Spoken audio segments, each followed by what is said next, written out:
Okay, friends, good morning. And where's Christos? Oh, there's Chris. Okay. Hi. Good morning.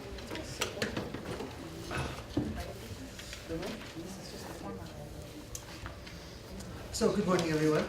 I'm Alan Goshen-Gutstein, director of the Elijah Interfaith Institute. And as, I'm Mary. The ladies' gallery is all taken. What?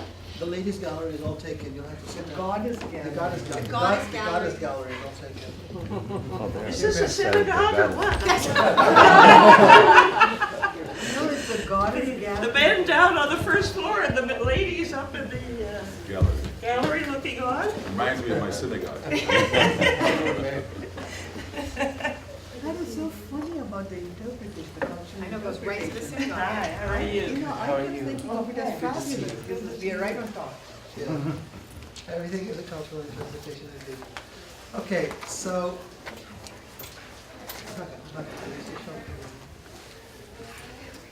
for a long time, I had the intuition that saints could serve as an important site for the study of different religions, providing a source of inspiration across religious traditions. In fact, back in 1996, when the Elijah Interfaith Institute, that is running this particular program this morning, was founded, it started by someone asking me, where can I take a course on the lives of the Christian saints?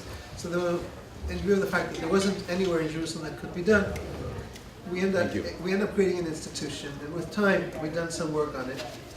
And this particular project that I will share with you in a moment is really a fulfillment of one of the core insights that has informed our vision since the foundation. We could not have done what we are sharing with you now, which is only the foundation for future work, without the generous support of the John Templeton Foundation, without the more than friendly, if you can put it that way, personal support of Chris Stosky, who is our case officer, if you like to put it that way, at the John Templeton Foundation. We found in the John Templeton Foundation a deep understanding and supportive spirit of what this vision is and what we can bring about. And what we will be trying to do with you now is to condense into 90 minutes or so an entire process of 2 years, which itself is but the foundation for further long-term work that we anticipate doing in the context of this. So as I said a second ago, the initial impetus for the project came from the intuition that saints should serve as a site for encounter. Saints, in a sense, you could say, is the best of what religion has to offer. So rather than dealing with history, conflict, peace, ideals, concept, let's study the best exemplars that our religions provide us with and see what does the study of these individuals in dialogue across traditions allow us to know about our religions. Very, very simple insight. As the conversations moved along, and as I approached the John Templeton Foundation, in the framework of dialogue, there's always a give and take. In this case, it's more like a give and give. So they gave us the idea, they gave us the support, and they said, try to work this through and see, does it have any meaning if you work through the category of religious genius? The idea being as follows. While we started with a domain, we start with a field, with an area, with an interest, with an insight, an intuition. But then we want to take this intuition further and to ask the question, how are we going to talk about these particular individuals? So, in a sense, what we're doing is we're working on two tracks. And in theory, the two tracks can be separated from one another. In theory, one could decide to discuss saints in world religions and continue talking about saints or calling them anything you will. But at the same time, we're also exploring the use of a new category, and we would need to introduce that category into our teaching of religion into future research. And that category is religious genius. And what I'm going to do in the coming minutes is simply to introduce what the project seeks to do and why and how it can do that, and in what way religious genius might be advantageous. So what we seek to do, as I said, is to find a way of, I would use as the key term, inspire. On the assumption that religions have what to inspire, and you could add to that that religions very often have a bad rap in the public eye, through media, through violence, through the worst exemplars, to lift up those that are the best exemplars in the world religions, and then to ask questions concerning commonalities, differences, capacities to translate. And this is really largely a project of translation. Translation from one religion to another, translation from the field of domain of religion to the domain of society at large, seeking to put forth a particular lens, seeking to see these individuals through a particular lens that is implicitly admirable. We have an intuitive resonance with the term genius as a term that expresses something admirable, something positive, something aesthetic, something that we all appreciate. And if we can present these individuals as religious geniuses, we're already setting the mood for how we listen to them. And what this project has done in the course of its 2 years, but I'll explain those in a second, is try to construct the notion of what religious genius could be through the process I'm about to describe, and then to revisit a series of individuals and to see how do they not fit under the category of religious genius. The process was as follows. It began with an essay that I authored after having read umpteen books on saints in world religions. I synthesized those into a certain vision of where the project could go forth, including references to religious genius, which was a term that had some currency in the late 19th and early 20th century. We then got together a year and a half ago in Boston and explored how the category would work there and how to take it further. We then moved forward to writing about 20 case studies, studying individuals from across world religions, convened the second time in Boston, hosted it at Boston University through the gracious support of Bob Neville, right here at the right side of the table.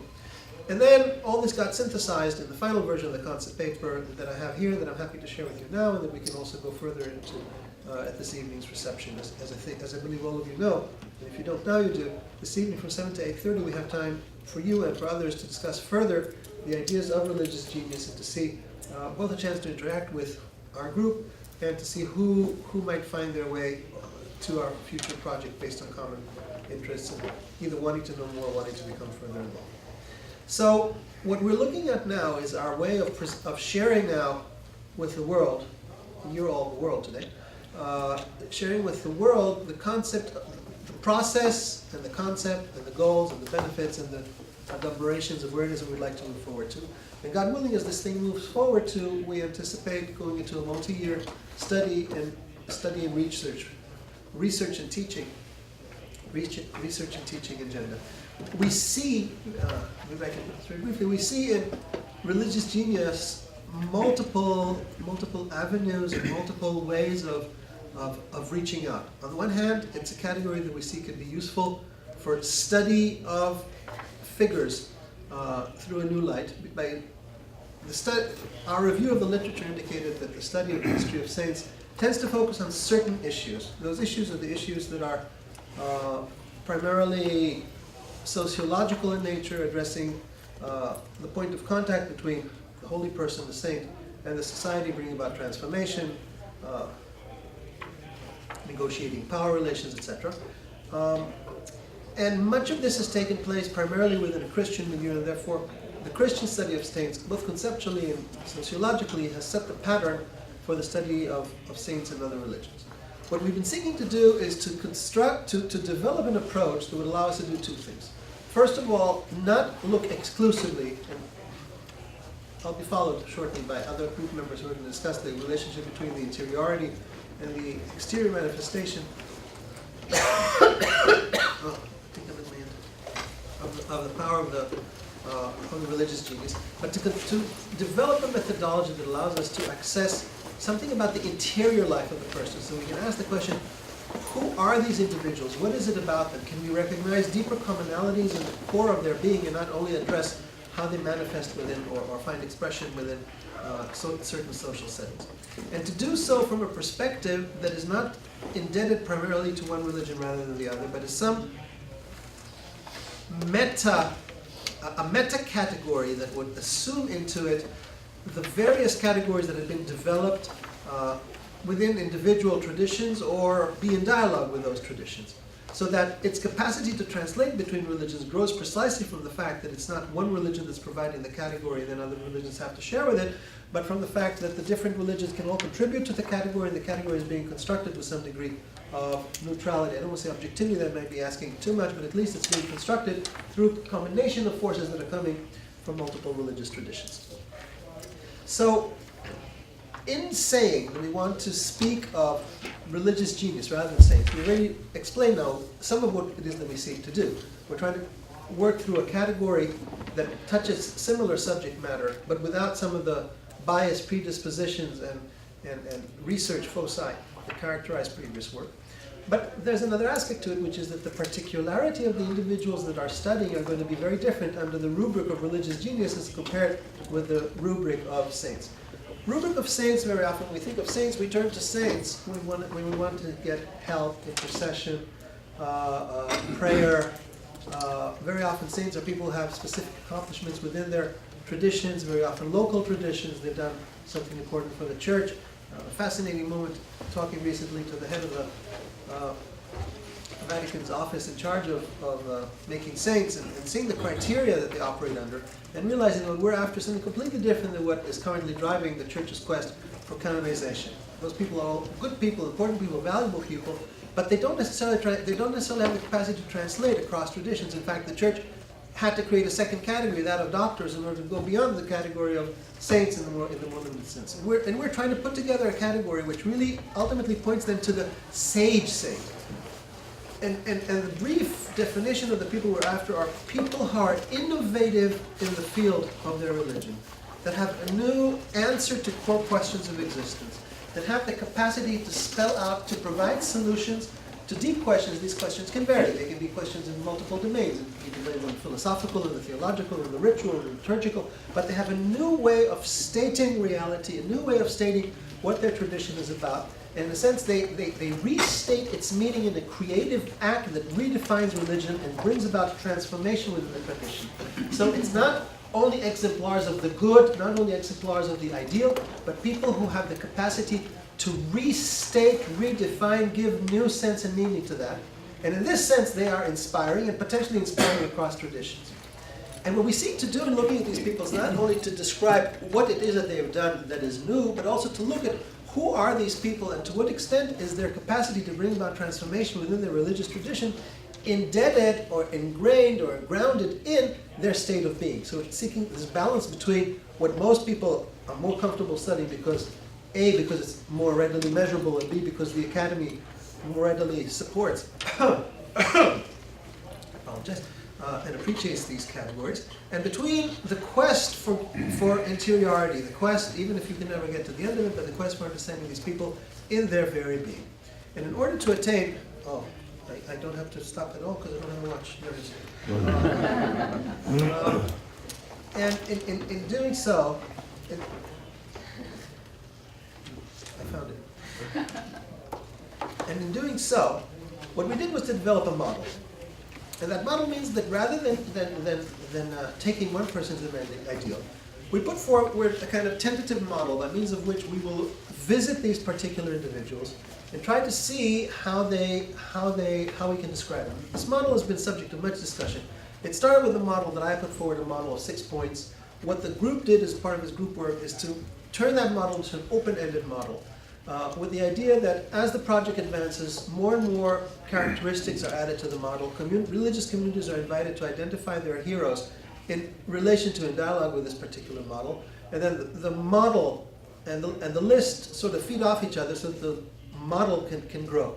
As I revised recently the paper, since I had control of the keyboard at that moment, I backtracked a little bit in saying that really the original model contains all the later developments that were suggested, and that maybe we need to think of, nevertheless, go back to core traits and secondary traits, and this I think is going to be a subject that will continue to occupy our attention as the project moves forward. So I'm just going to quickly run by you those core traits of the model, and with that I'm going to end my 3-minute introduction. So the fundamental components that we've put forward as, and I want to say also that there's a overlap between some of these categories. So it's not, they point, so to speak, to a domain, and within that domain you can have varying emphases, but the idea is that in speaking of these religious geniuses, we're not only talking about great philosophers that have solved the problem, we're talking about individuals that have made an innovative contribution in the field of religion, but it is grounded in their being. And our approach to their being is then made possible with the help of the model. It has the following components. Love. Love is straightforward, I'm not going to explain it. Purity has been more complicated. Some people have mistaken or understood purity as kind of ritual purity. This was one of the topics under discussion. Purity in this sense means the purification of your being so that you can remove from it all the obstructions of ego, selfishness, all the various impurities that are in the person that prevent a person from reflecting the divine or entering a higher state. Humility and self-surrender. Humility, straightforward. Self-surrender also assumes surrender to a higher power. That in turn is related to an expanded awareness of reality. So these individuals are not just working on problems academically, but whatever it is that they're bringing to the world is coming from a broader awareness of reality. It could be the metaphysical reality, it could be the human reality, it could be the environmental reality, but they're operating from an expanded awareness based upon which they then find a new way of providing meaning to being religious or address classical questions from the totality of their vision and their being. And the sense that they are imitating a higher reality that they intuit, and that then informs their way of being in this world, informs their approach to it. There are multiple manifestations of this, and this is, here we get back to our open list, which includes altruism, excellence in the performance of discipline. Interesting differences here between various traditions, because some traditions, especially the Indic traditions, view some individuals as being born perfect. What does that mean to think about someone who's actually perfected from birth as opposed to having to work? Thankfully, they believe in multiple lives, so all they need to do is to retroject their work back into earlier lives. The quest for integration between the different aspects of the person, the freedom from greed, the quality of the heart, and having sort of a liquid heart that's open to others, and more qualities, all of which are, by definition, I shouldn't be telling you all they are, because one of our group's decisions is that the list is open-ended, so there's no point of saying it's only this. But hopefully I've done a reasonable job of giving you an indication of the types of areas and qualities that we consider to be those that give us an access to say, if you recognize a person who has this capacity of love and humility, who is grounded in a broader awareness, and is serving in that capacity, then his teaching would be, his teaching or his ability to bring about innovation within his community would then be an expression of religious genius. And with this, I end my introductory comments. So thank you. Oh, thank you, God, because I didn't think I could get through this much, judging how I'm feeling this morning. So I believe it's Yehuda and Nick next on the list. Is that correct? Okay. Good morning. One of the wonderful things about our group is that while we are all working on the same topic, we don't always agree on all the details. So there are things in my talk which will be different from what Alon said, but we managed to get... Oh, just a second. I apologize. I forgot to introduce my colleagues. No. You'll introduce us as we go along. But then do so. My name is Jerome, also known as Yehuda Gelman, from Ben Gurion University of the Negev in Beersheba. I live in Jerusalem. So let me start with what I do. I'm a philosopher. So my job in this group is to philosophize. So I proposed an opening definition of what a religious... I beg your pardon. Of what a religious genius is, and it was this. But it's only an opening one. You'll see right away you have to make a change. Religious geniuses are persons who effect religious transformation within their own tradition by virtue of the impact of their persona and activities, that is, what they are as a person, as well as their activities within that religion, when as a result they have the potential to become enduringly inspiring across other religious traditions. Now, this picture is that they become religious genius in one tradition, and then they can be spill over to other traditions. However, in some countries, such as the United States, there is a new fluidity, an openness and liberal syncretism in religions, This is due to a degree of dissatisfaction with organized religions, to an increased individualism, and to increasing religious intermingling. Add instantaneous communication that announces every religious innovation far and wide, and a person can well become transformative in a tradition mongrel, or in a number of traditions all at once. So this phenomenon will require a change in my definition.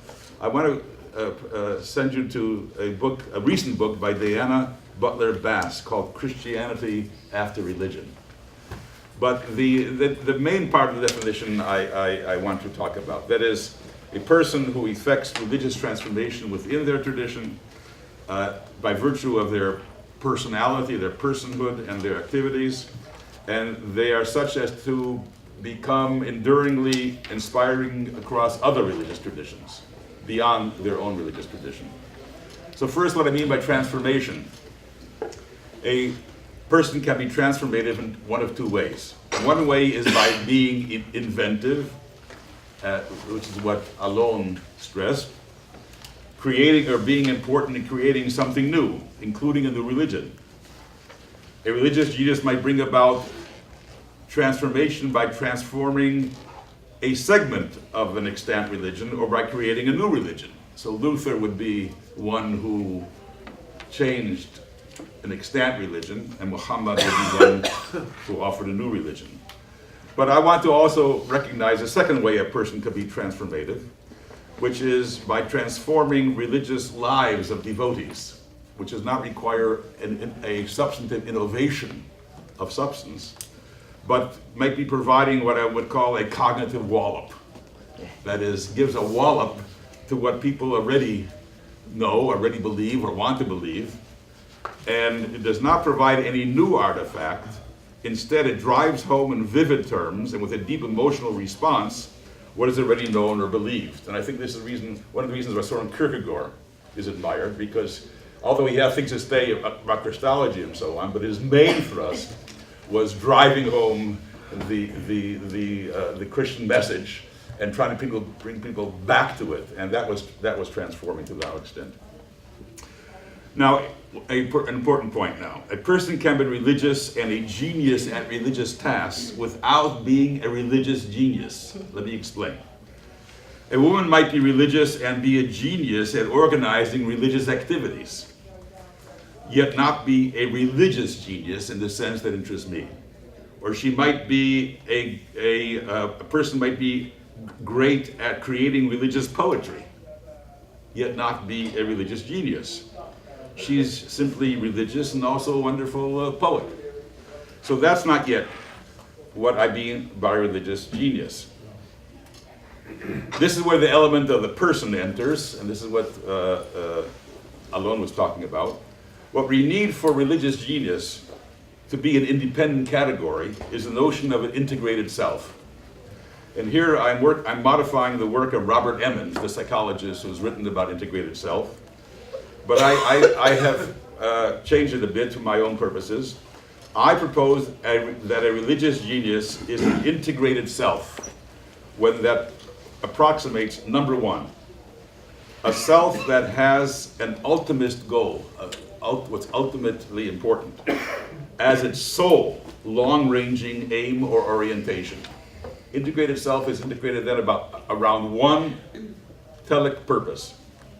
And two, a self whose ultimism focuses and absorbs one's life to the extent that one's ultimate goal or orientation does not become dissipated by non-ultimist distractions. That is, one is focused on that ultimate goal, has one goal and totally focused on it. Now, a religious genius might be one who is not perfect, but when she goes off, the way she relates to her going off is in terms of her goal and her commitment, so that she regrets it, she comes back, she faces it out of her commitment. So we're not talking about someone who is spread over different inclinations and the like. Okay, so consider an artistic genius to contrast it with a religious genius, okay? An artistic genius, for example, might breathe art every moment of her waking life, okay? And doing so might be advantageous for her success in art. But she does not have to be that way in order to be defined as an artistic genius. A religious genius, in comparison, must approximate a self that is integrated into her religious orientation, that has integrated her life into her religious orientation. She is an integrated self in order to be defined as a religious genius. The moral life, in particular, of the religious genius is not Kantian or utilitarian, or in some other way, a standalone morality. It is telic, aimed at the realization of the ultimate goal. Here is a profound difference between the use of the term genius in religious genius and its use elsewhere. And it is integrated selfhood that links religious genius to saintliness. While because of the other ingredients, religious genius does not reduce to saintliness. It is in connection with this notion of integrated self that I place what Alain was talking about in our concept paper, the model for religious genius. The model lists personal traits of a person in order to qualify as a religious genius. In my view, these traits enter the story in that they are the shape of an integrated personality that we want to talk about. So what's a religious genius? A religious genius is a person who, by virtue of his or her personality and by virtue of her actions, has an impact on her tradition or a segment of her tradition. It doesn't mean the whole of the tradition, which is transformative, even in the sense of a new idea, a new behavior, new customs, new rituals, new meditations, or is transformative in that lights up the tradition for people and transforms people within that tradition. But that's not enough, because as I said, a person might be a great orator, right? But that wouldn't be, and be religious, but that wouldn't be a religious genius. It would have to come, that activity, with this I close, that activity would have to come as a full expression of that person's integrated self around the ultimate value. And that integrated self will involve the sorts of personality traits that we're talking about in the model. So that would be my picture in short, extracted from a 30-page paper. Thank you.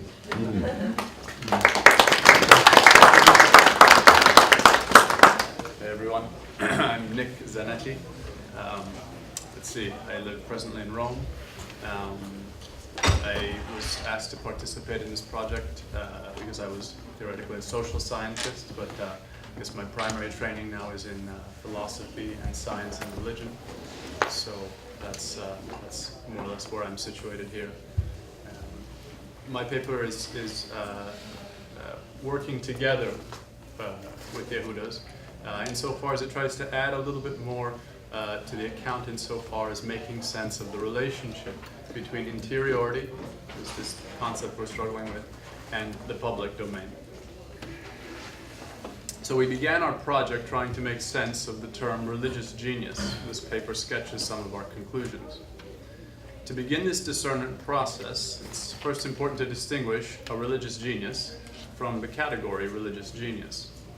Religious genius is a colloquial term that might be used loosely or perhaps not at all in conversation. One might say, oh yes, the Buddha, he was a religious genius. In much the same way someone might say, oh yes, Einstein, obviously a mathematical genius. These instances of use, because the terms have no precise definition, their conventional use, suggest something like the following. Some person is exceptional at X, where X is religious stuff, whatever that might mean. The difficulty here is that neither the term religious nor genius, let alone the two together, have an obvious definition. Although pursuing a definition for us in this project has been helpful. On the other hand, the category religious genius is quite something else. Its deployment involves the highly intentional effort to codify, that is to make explicit, a potentially relevant set of criteria that together define a class.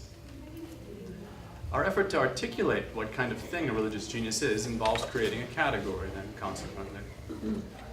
What is particular about this category, it's not populated by what in common philosophical parlance is known as a natural kind. That is, reality does not appear to be such that there are instances of religious geniuses in the world that can simply be read off as labels. Instead, the category we seek to codify hovers, I'm sorry for this word, it was the closest thing I could come up with, hovers at the intersection of culture, historical circumstance, psychology, biology, and metaphysical vistas whose scope we can only estimate.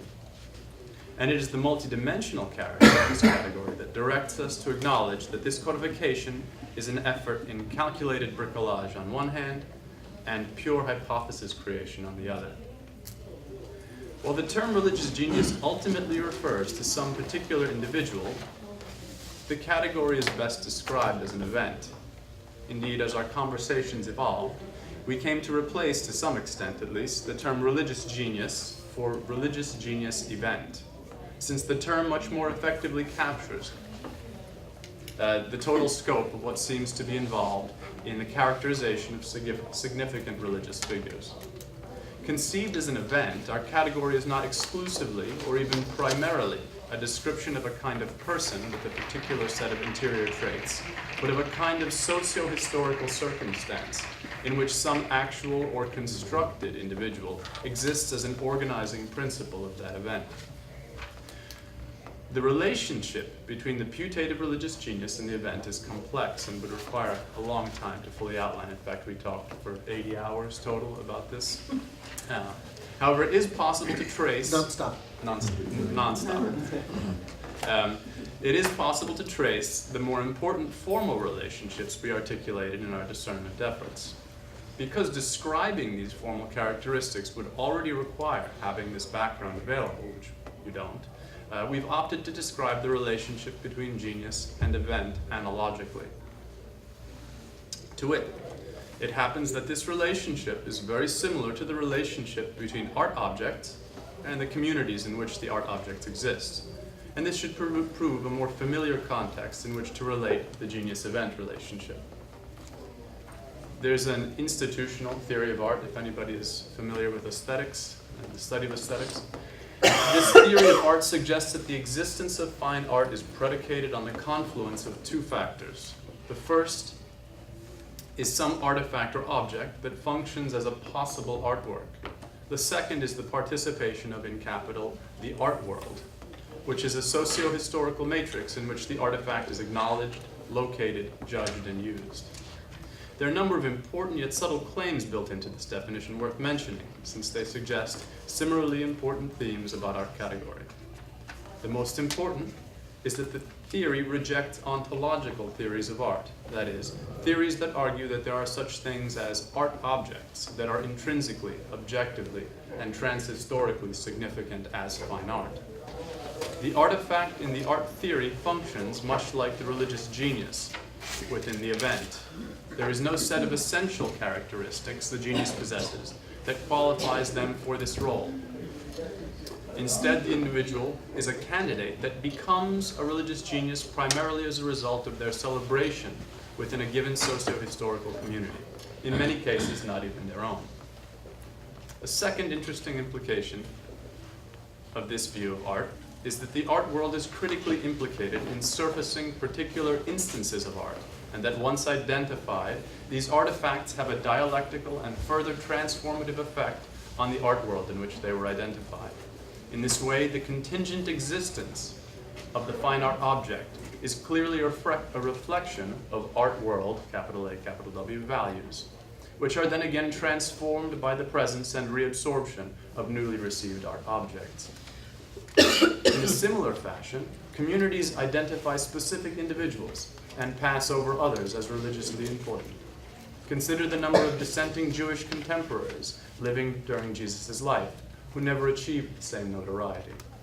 We may deem these individuals exhibit certain essential interior characteristics, but they are selected at least as much because they reflect community values, needs, and interests.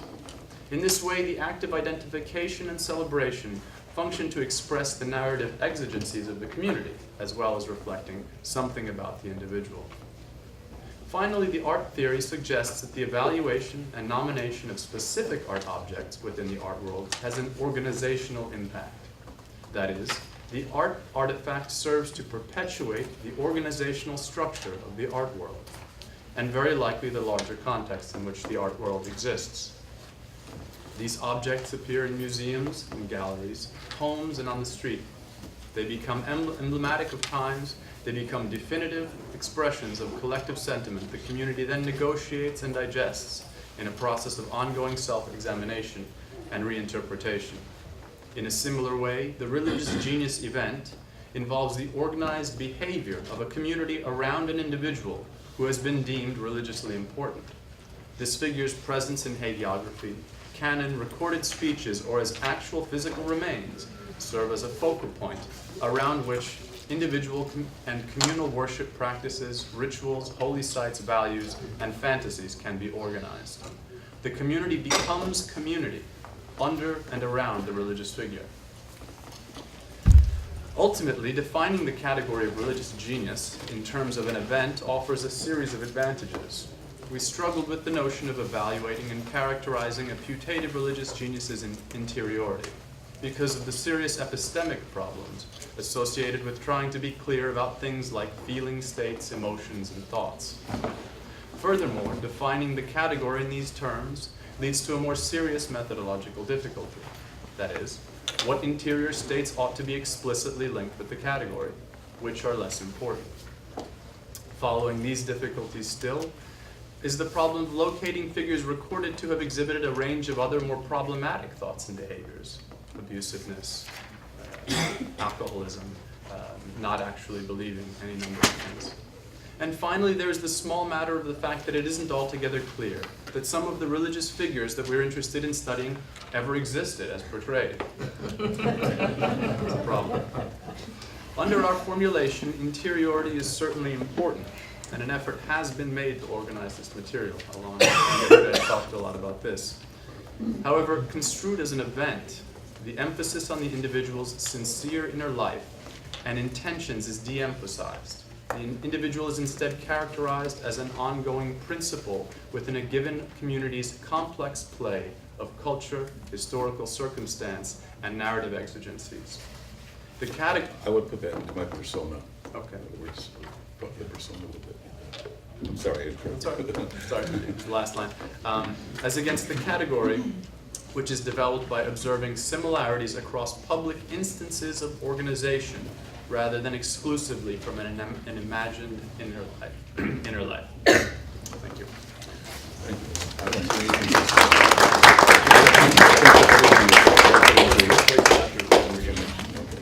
So as you can see, the reason we talk for 80 hours is because we keep interrupting one another. Only the Jews. So as we move, we're going to shift now, or transition now, from the more theoretical conversations to the more practical emphases of individual case studies. But I want to say a couple of words of introduction before we move to that, which have to do with sort of what are the benefits of our project and what it is that we expect to gain from it. Undisturbed listening sound. Thank you. So I mentioned already before that we're dealing with a project of translation, that we're talking about the benefits for the interreligious context, because it allows us to lift up certain individuals for appreciation and for the public view of religion. What we haven't looked at yet is what does this do to our teaching situation? What does this do to our pedagogy? What does it do to our study of religion? So both the analytical aspect and the pedagogical aspect.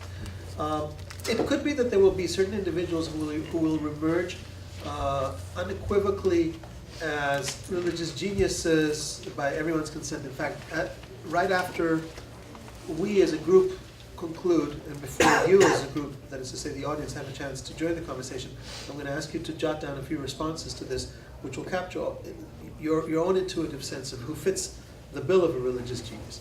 But in walking to, we identified pretty early on in our work that one of the primary areas is the classroom, especially the introductory classroom, and how to teach religion through the lens of saints/religious geniuses. And here then the question becomes, do we have to all agree on what is religious genius, or could religious genius serve as a heuristic? In other words, we have a category, we have a model, we have an ideal. Now, we've had some extremely fruitful discussions going back and forth on as to whether Martin Luther King was or was not a religious genius. Discussions that suffered very much from the fact that we're talking in BU and one couldn't talk objectively there. Barring that consideration, it's the individual test cases where the rubber hits the road, where we can see that this theory allows us to open up a new conversation, maybe to gain some new insight and new appreciation, both of these individuals and of the problem as such. And with this then, we move to the next part of our presentation, which is case studies. With the exception of Bob Neville, who's going to be the final respondent, we'll just move along here. I'll ask everyone to introduce themselves and to introduce that one person that they had spent time thinking of in light of our conversations of religious genius. And as you'll see, it's never as simple as yes and no. It's never as simple, oh, he matches the model, he doesn't match the model. Each individual gives you further nuance, greater opportunities to see new aspects of what the problem is, and that's how the entire conversation becomes more robust. Thank you, Alon, and thank you to Yehuda and Nick. You'll see that my brain is already in the Alzheimer's realm. The religious genius. Oh, perhaps the religious genius. I am so concentrated on purification and my goal that I can't even remember Nick's name. I apologize. In any case,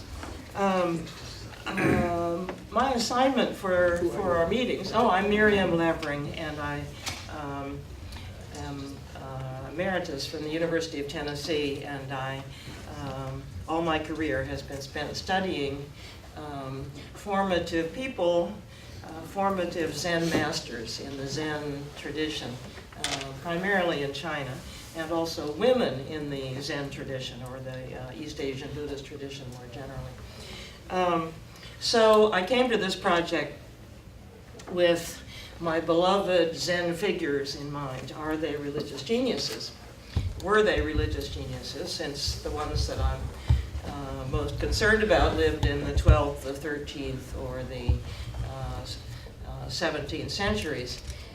I also am a student of Wilfred Cantwell Smith, and therefore somewhat disposed to like the idea of looking at what can be seen or imagined of a person's interiority. Smith famously distinguished between belief and faith, and by faith he meant something like piety, like the list of qualities that Alon mentioned: purity, love, humility, self-surrender, broader awareness of reality, a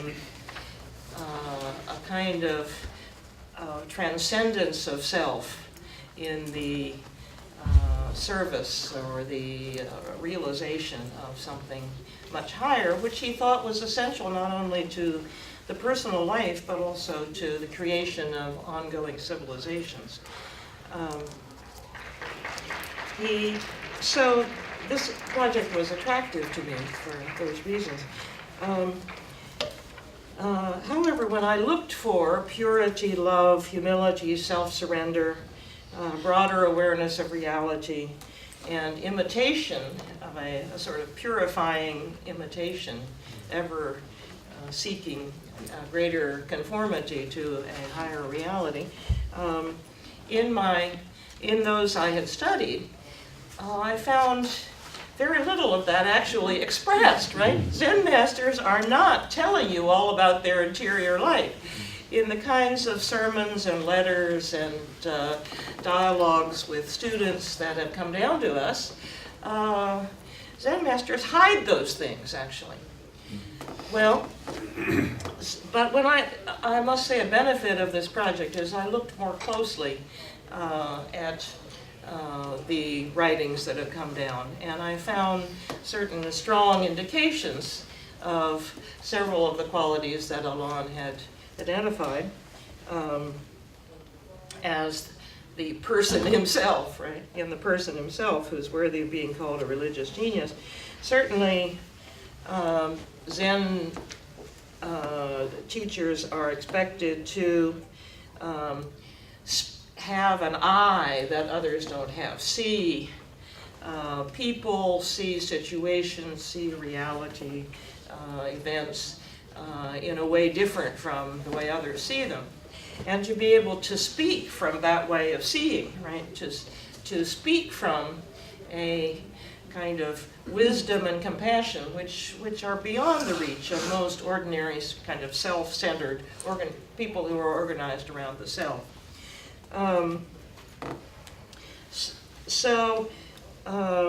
Wisdom, compassion, broader awareness of reality.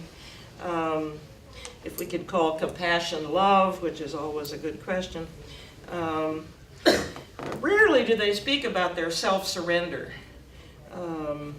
or the process of purification, although they do hint at that. In any case, I was therefore somewhat relieved when talk began to focus on the religious genius event, because there, of course, there are figures in the history of Chan and Zen and Son and Tian that really are the center of an event, a transformative change in the tradition or a transformative event in the lineages and communities. And I like Nick's idea that perhaps we should see these people as candidates for selection as works of art in the tradition, whom the tradition keeps alive, right? The tradition chooses and the tradition keeps alive and the tradition reinterprets and so forth.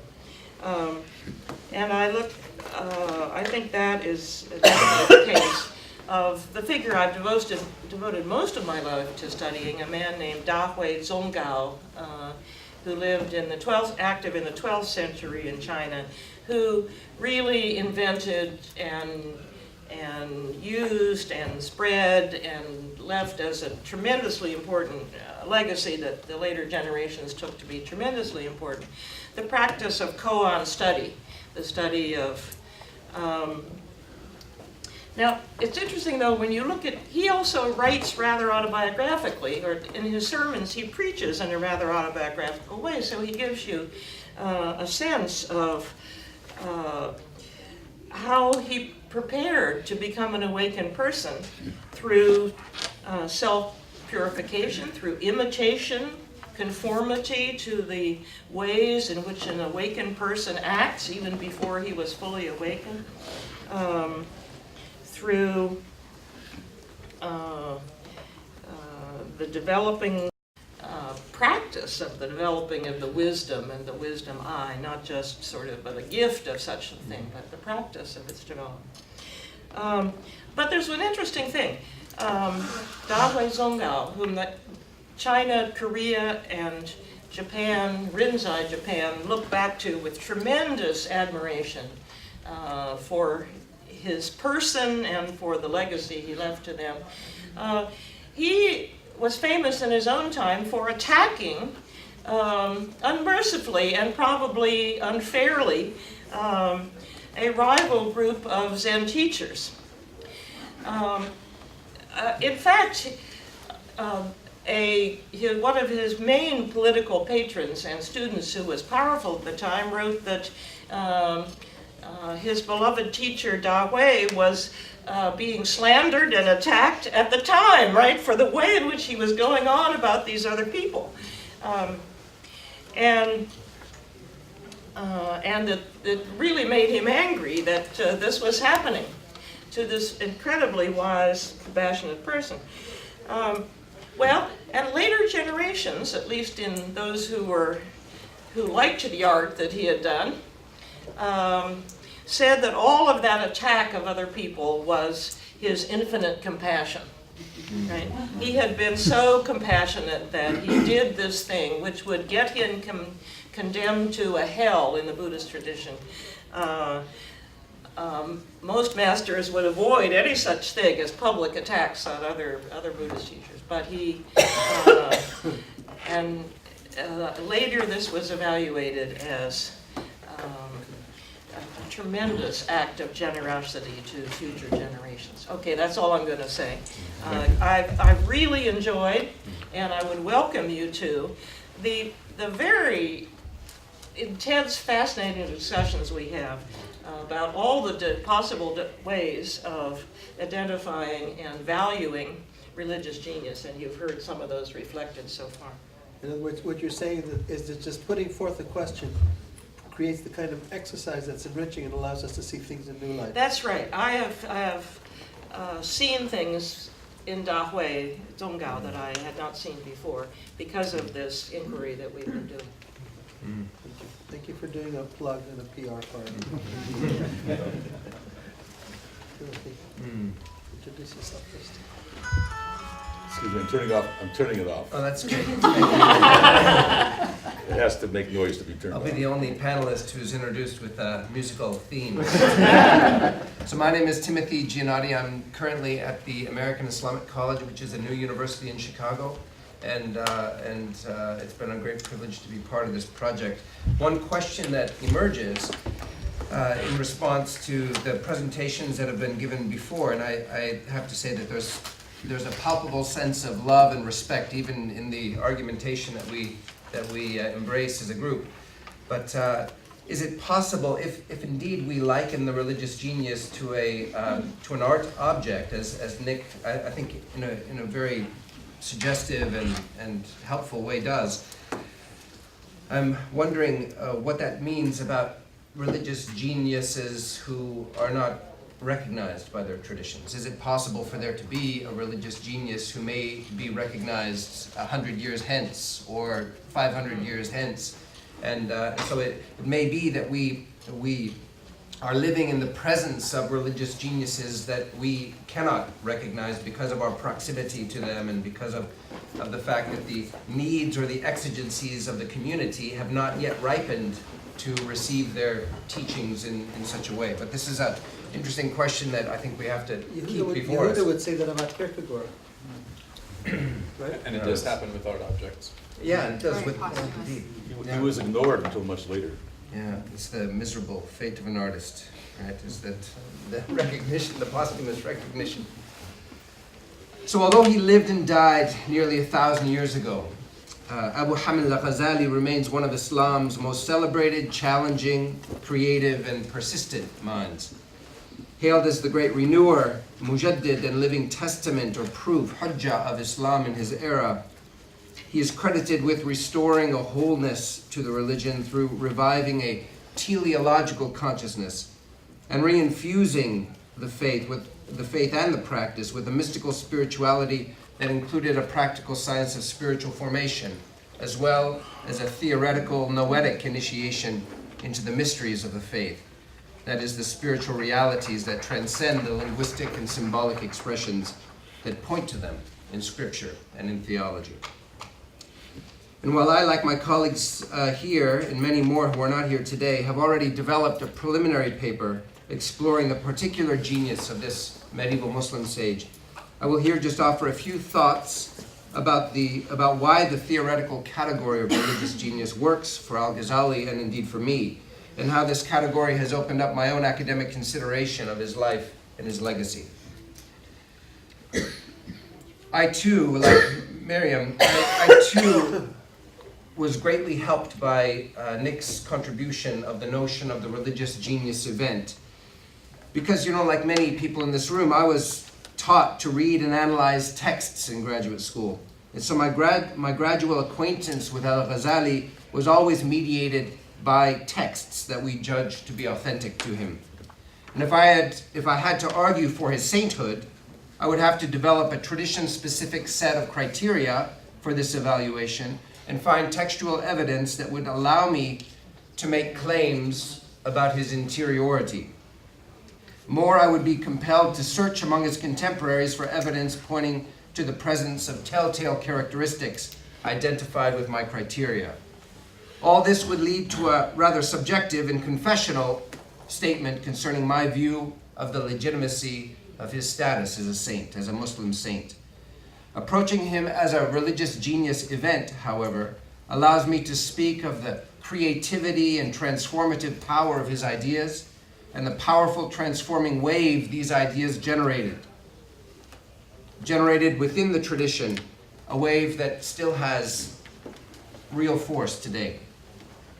While it is still an organic connection, while there is still an organic connection to the man, his ideas, and possibly even to the potency of his transformed inner state, the religious genius event thus stands for a much larger phenomenon that can be studied and appreciated without the need for confessional claims.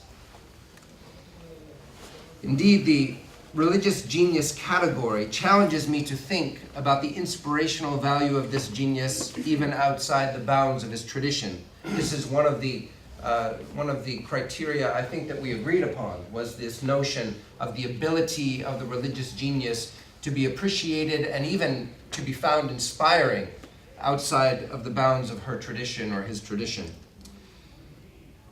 So what can the religious genius event of Abu Hamid al-Ghazali offer to the wider world? In essence, I think that the al-Ghazali religious event speaks to the danger of religion becoming an end in itself, rather than a means to something greater, something transcendent. And it speaks to the centrality of teleology within the religious life. When distilled, these are concerns that speak universally to the venture of religion across culture, creed, and historical period. More, this distillation opens up a theoretical space in which we can explore comparative questions without doing violence to the specificity of individual circumstance and the specificity of tradition. I am also free of the compulsion to do violence to the humanity of my subject by idealizing his person. For being a religious genius is not equated with perfection, even if it points in that direction. So what within his writings and life enable me to say this?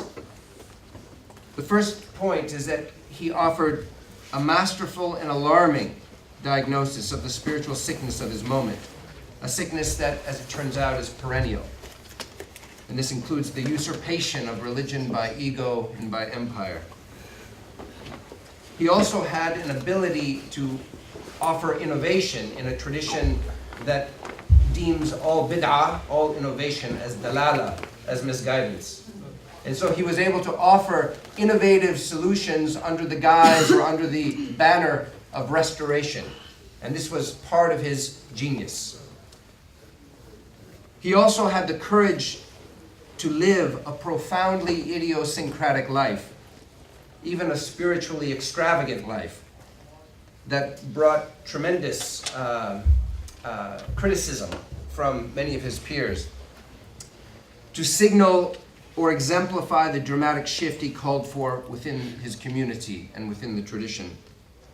This included his willingness to call in a very public way the status quo to judgment and to walk and exemplify the change that he advocated. This brings up the point that Yehuda made about ultimism and about his status as an ultimist.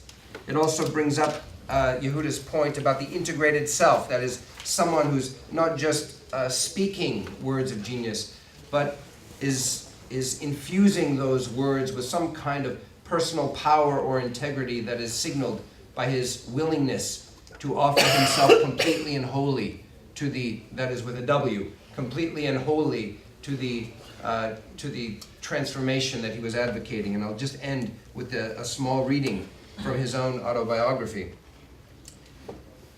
He says, "Previously I had been disseminating knowledge by which worldly success is attained." He was a world-famous, celebrated, imperially supported scholar of Islamic law and theology.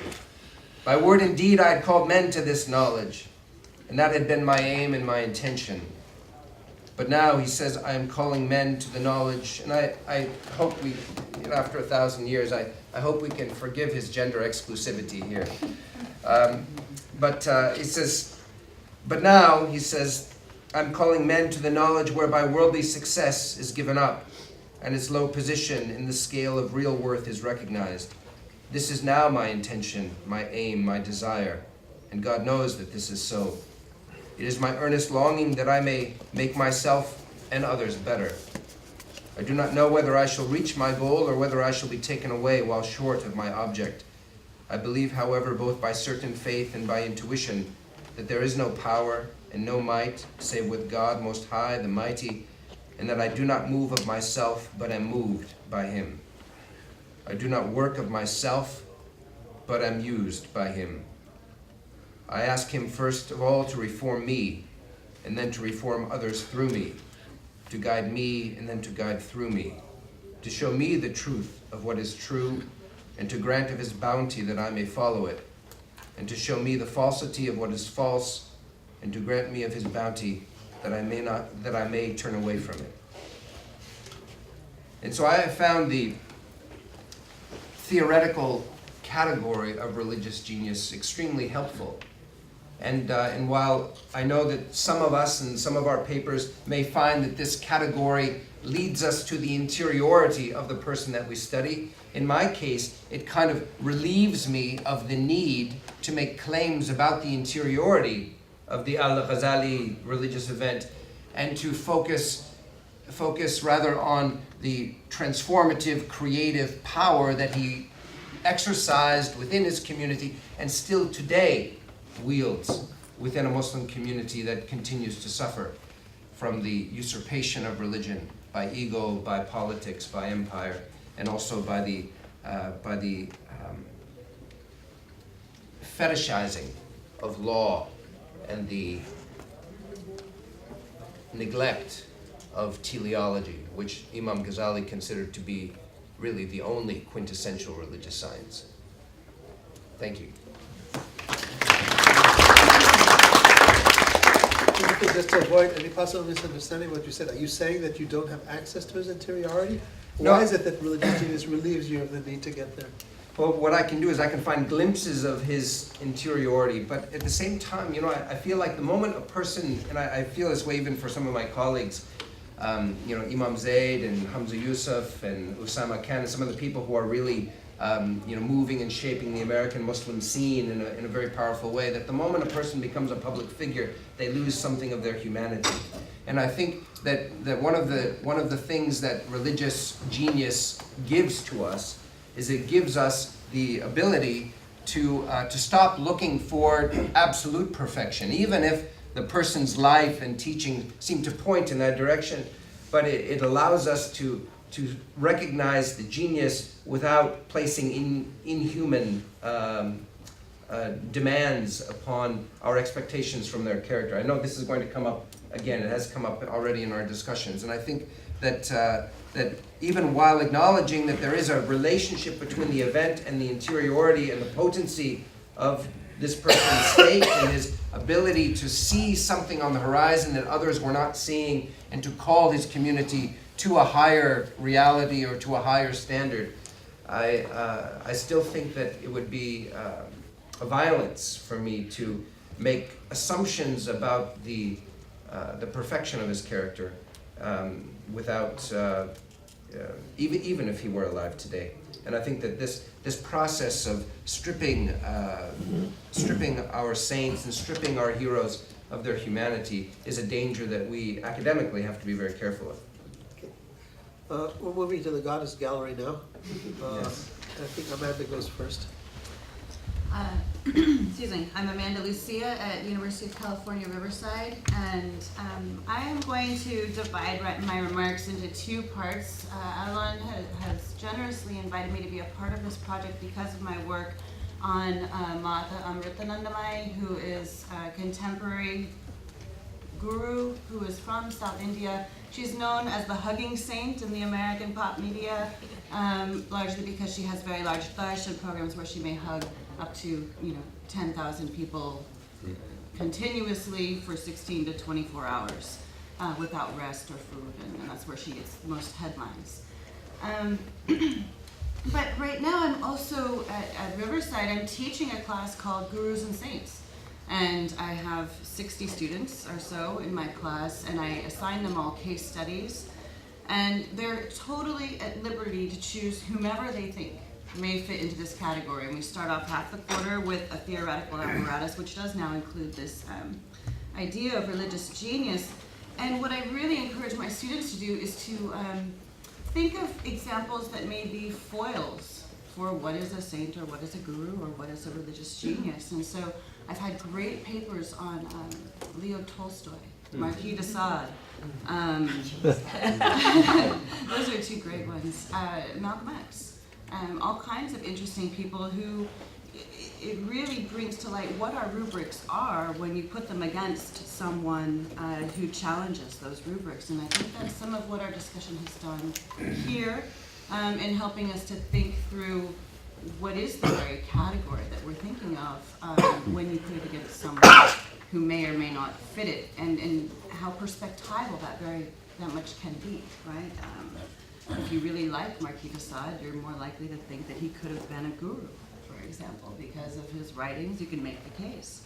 If you really have a bent on purity, for example, Marquis de Sade probably is not going to work. And so I think that is where some of these characteristics that are listed in the paper are good, so long as that they are as open-ended as Alon sometimes puts in there. I like to think about it in terms of maybe what J.Z. Smith tells us of a polythetic classification, right? The more characteristics that you have on this very long and unbounded list, the more you can be considered. I mean, J.Z. Smith is talking about religion, but here we might supplant it for religious genius as a term, that if we have kind of a unbounded list, the more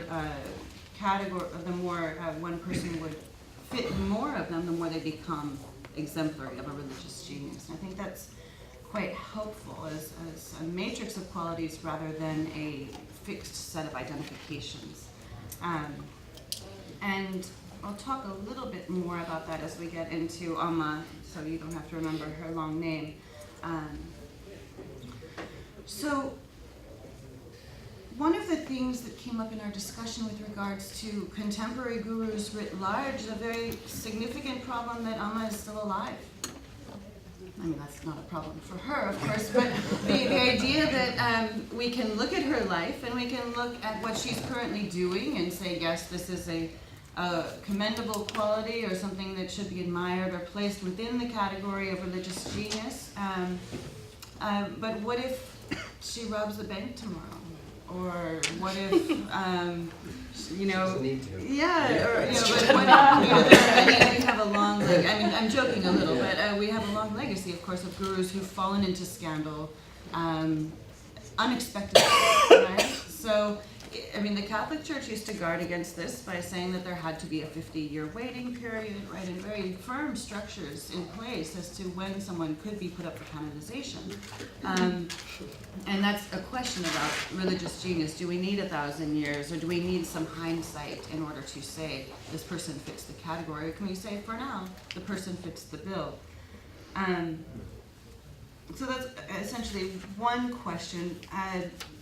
And I like what Timothy's done as well. Talking about the Religious Genius event allows us to get at these effects, the social effects. And I do come at it from a socio-historical perspective. In fact, I've just finished a book on Amma in which not once do I talk about her interiority, because I don't feel that I can access it. I don't feel like it's my job, nor my ability to really get at how she feels and what she is in a very internal way.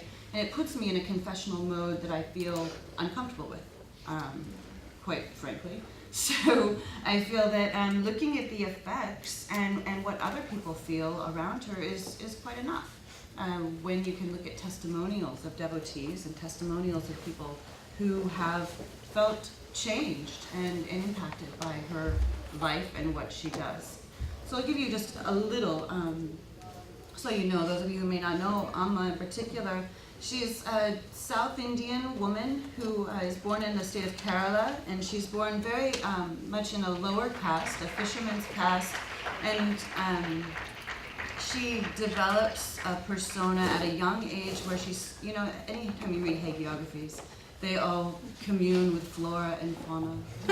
They all have moments where the divine intercedes in their life, where they show proclivities toward access the divine more than other people.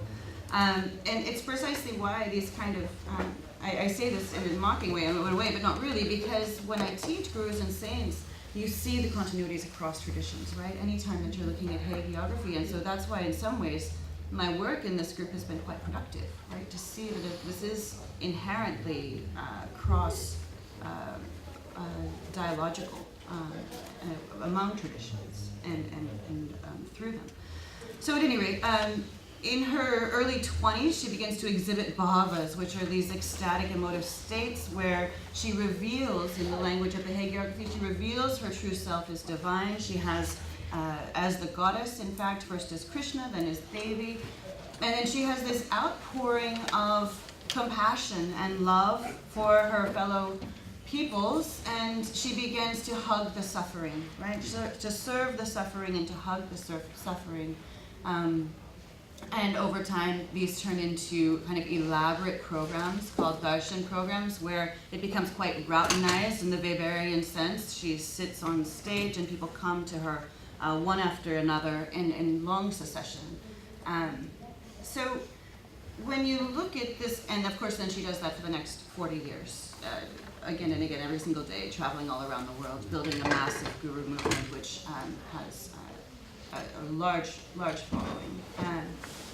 So when you look at these characteristics, love and humility and self-surrender and labor and discipline, Amma very much seems to fit the bill. An expanded awareness of reality, that she's trying to imitate an alternate reality of how things could be more compassionate towards our fellow human being, and to show that through the logic of emulation to others, so that others may have this experience.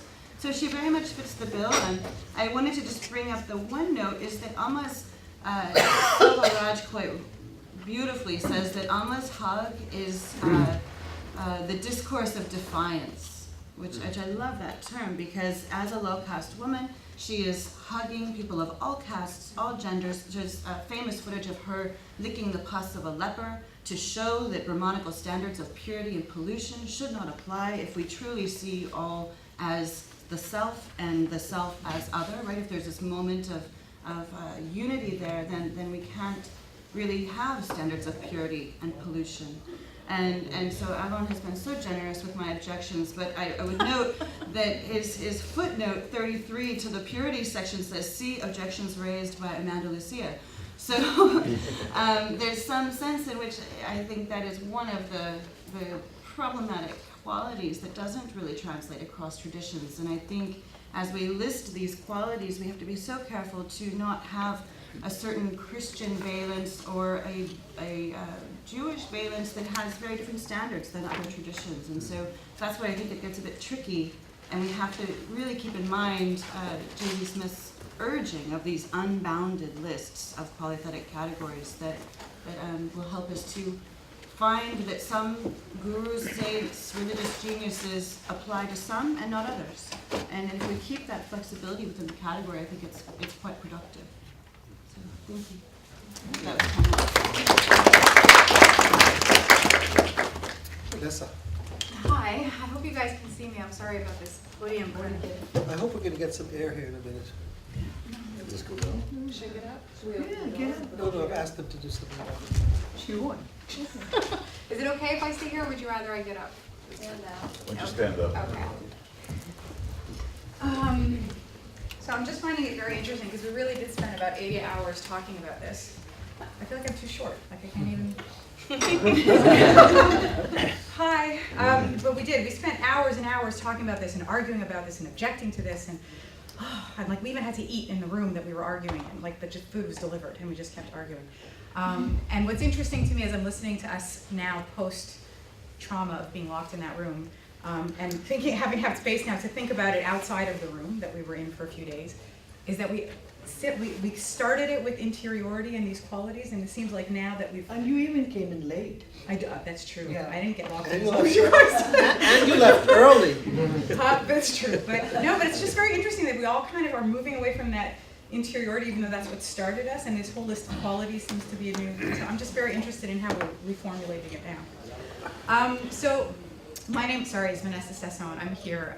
My training is actually as a comparative scholar, but I specialize increasingly in Indian Buddhism. So I'm here, I think, a little bit as a test case study on how this category would apply to what we traditionally call a religious founder. So the religious founder that I'm going to look at is our test case study, because a lot of the characters that we're talking about here, they're not, I mean, I think the Buddha at this point, his claim to fame in this group is that he's definitely the oldest. And it's, I mean, certainly, you know, I'm still alive, and then everybody else only has like 1,000 years max, right? In terms of, you know, being dead. So this is a different category, and wanting to see how this fits with somebody who's taken on this quality of what we understand to be a founder. I would say that, so I'll start from the beginning. Personality that I'm investigating for this study is not by any means recent. Indeed, he might never have existed at all. Melissa and I have argued about this quite a bit. He may have actually been a figment of an ancient Indian imagination. We have virtually no historical records to base our study on the Buddha, and yet we have more ideas about him, more projections, and more imaginations of him than probably of any of the other characters at this table. He is here in part as this test case study for applying the category of religious genius to founding type characters. One of the problems, and I think there's actually many, is that while historians might interpret the Buddha as a founder, for Buddhists, he doesn't actually function as a founder at all. So the first question that I want to look at here is this issue of the Buddha's role as a founder and his relationship to the category of founder. Now, it may be clear that historically the Buddhist tradition does identify the Buddha as someone who unleashed Buddhism into the world at a specific point in history, and that kind of places him in the category of founder. The question that necessarily emerges is, was he in fact functioning as a founder and fulfilling the role that is comparable to other characters that we do associate the term with? And here, the first to come to mind is Moses, Jesus, and Muhammad. It is clear that the Buddha was not a prophet chosen by a deity to perform a particular task at a particular time in history. He was not divinely ordained by a higher power to move history forward, nor is he traditionally interpreted as being a divine entity himself in the way that theistic traditions understand the term. Moreover, categorizing him as a saint leads to a number of separate difficulties, so I don't think that category works, particularly given the fact that the term has strong Judeo-Christian connotations and therefore would sound foreign to most Buddhist groups. Indeed, when any of these traditional categories is considered, I think it becomes quite clear that none of them make for a comfortable fit where the Buddha is concerned. So if being a founder of a tradition has anything to do with prophecy, divine direction, or saintliness, the Buddha is left out in the fold. The thing is, though, that the Buddha already has a category that he fits into perfectly well. His category is that he was a Buddha. That's actually his category. It's not his name. I have not encountered serious academic attempts at trying to fit Western characters like Moses or Jesus into the category of Buddha, which I think begs its own set of questions why nobody ever tried that. But if that exercise seems remotely awkward, it should seem equally awkward to attempt to fit the Buddha into a category that serves a religious worldview that's ultimately foreign to Buddhist ears. The Buddha's category is simply Buddha. As most of the hagiographical texts suggest, the Buddha worked toward awakening for countless lifetimes, and at the end, he achieved awakening, became a Buddha in human form as a result of his own efforts. Although the tradition identifies cosmic forces that might have helped him along the way, the Buddhist understanding tends to be one in which he achieved awakening by means of his own efforts, and in the end, in the body of a man. But the Buddha did not found Buddhism, according to the Buddhist worldview. What he achieved is deemed virtually identical to what countless other Buddhas achieved before him in the distant past. And it is virtually identical to what future Buddhas are said to are going to achieve in the future, when the time comes. The Buddha of 2,500 years ago did not found a tradition, but rather is understood as having developed insight into a tradition and a truth that has always been there, and that others had seen before him, that he taught his own community to recognize, and that others will see in the future. He didn't found anything. He simply saw the truth that is, and I hear like the Buddhist truth that is believed to be always present to those capable of seeing it, and he taught it to others. The Buddha then was not a founder. He discovered Buddhism, he made it available to others. For the purposes of this study, this result leads us to the conclusion that we need to invite other founder-type figures from other religions to see how the category for religious genius might fit for them. And I suspect that if we actually did apply this to Moses and Jesus and Muhammad, we'd have equally interesting and diverging conclusions and questions about even what this term founder means and whether it fits for everybody. In other words, using the Buddha as a test case study for religious genius doesn't tell us enough about how the category works for founders of world religions, and I use founders in quotation marks. I suspect that each founding figure will have to be examined in their own right, one at a time, and that results will vary. So the only question we can realistically ask is, how does the category of religious genius apply to the Buddha as a Buddha? It should come as no surprise that this question brings with it a series of challenges. One of these has to do with the 2,500 years that separate the Buddha from us. There is very little we know about the Buddha as a historical person, if indeed he was a historical person. We have a hagiographical tradition that begins a few centuries after his supposed lifetime, but we don't have any material from his time period. The quest for the historical Buddha is not likely to yield much fruit at this point, and thus applying the category of religious genius to him as a historical figure is bound to fail. And so looking for interiority of a historical person that we don't even know existed is not going to work.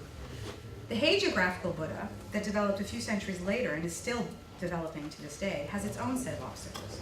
The hagiographies extend into a variety of directions, providing us with a wealth of narratives that cannot be streamlined into one monolithic account, despite what every introduction to Buddhism textbook tells us. There's actually a variety of narratives, and you couldn't actually fit them all into one book.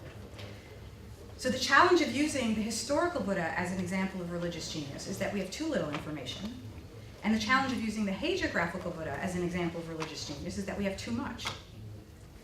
The hagiographies also pose an additional problem. There's no ceiling in Buddhist storytelling. There's no limit that Buddhism officially and consistently declares when it comes to who the hagiographies imagine the Buddha to have been. Every quality, every positive attribute, and I would even say every possible life experience, because when you consider the Jatakas, the past life stories, he's had every experience, he's been every body, he's done everything. There's no limit to the Buddha's life story. And all of this has been associated with the Buddha at some point and in some way. The list of qualities of religious genius that we started with, love and purity and expanded state of awareness, they're all inevitably going to be associated with the Buddha, not simply because they are positive attributes, but also because there's so many things said about the Buddha that one would have to be hard-pressed to find anything left out. So plugging those attributes said to be the hallmarks of religious genius into the Buddha's narrative risks becoming little more than an intellectual exercise of finding the right text to express what we're looking for to make the model fit. So, that being said, how does this category of religious genius help us think about the Buddha? Despite all these caveats, I do actually believe that the category of religious genius may be useful to scholars in the field. First, it seems to me that the most compelling element of this category, insofar as the Buddha's example is concerned, has to do with what we've termed, and what we all keep going back to, this religious genius event. As noted, every quality associated with religious genius can be found in the Buddha's hagiographical tradition. But it is the event of his insight and the social transformation that ensued and that is continuing to ensue to this day that may be the most compelling point in his case. The Buddha's story, regardless of historical veracity, functions as a key...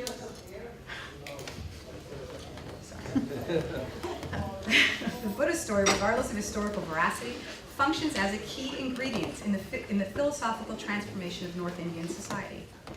Buddhism was certainly not the only new voice of the time. Indeed, the impressive collection of new movements of the period around his time was in part what led Jaspers to term the era the Axial Age, not without some controversy.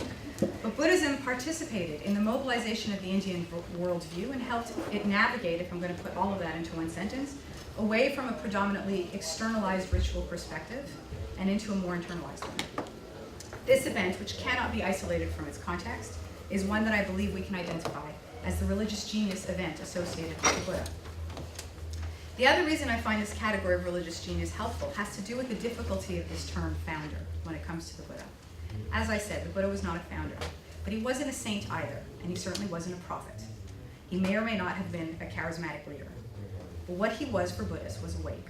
If the Buddha is to be placed into any category, the safest one is to provide him with the category of Buddha.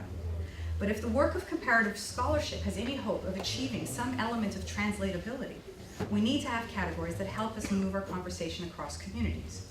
Identifying the Buddha as a religious genius provides comparativists with a category that can do just that. It can help translate the event that is the Buddha's life, as it is understood by Buddhists at different times around the Buddhist world, into an event that other communities may recognize and feel comfortable learning about. Currently, there are no categories that can safely translate across cultures. Each one that we work with, prophet, saint, founder, even Buddha, is a minefield of cultural associations and religious appropriations that make its application problematic. I'm certain that a number of problems will also emerge from using a term like genius. It too comes with baggage, but it seems to me that it promises less turbulence than previous terms have produced. We need categories to help us think, and religious genius may prove to be a useful one for comparative studies. Thank you.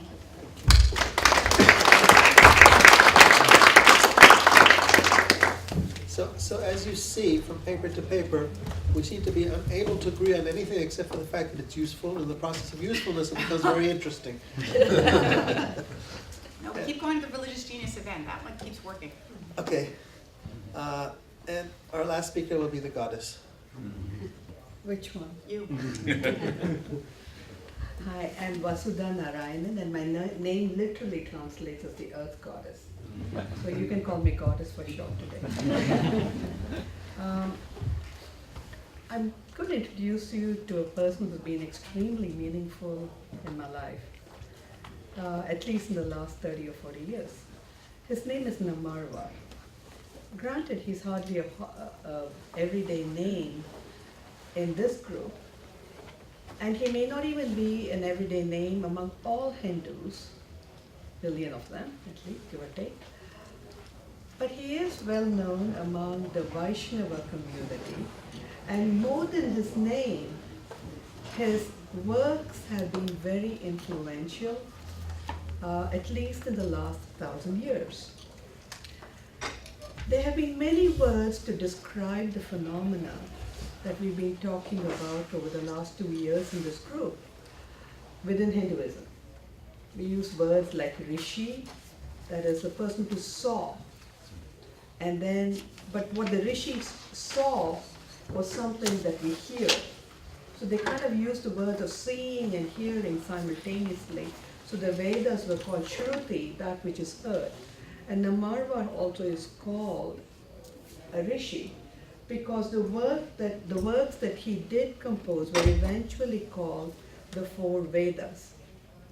And equivalent to the Sanskrit Vedas, this was a fairly bold claim in the Sri Vaishnava community because the poems that he composed, that Namarwa composed, were in the Tamil language, a classical language, but nevertheless a spoken vernacular language, still spoken.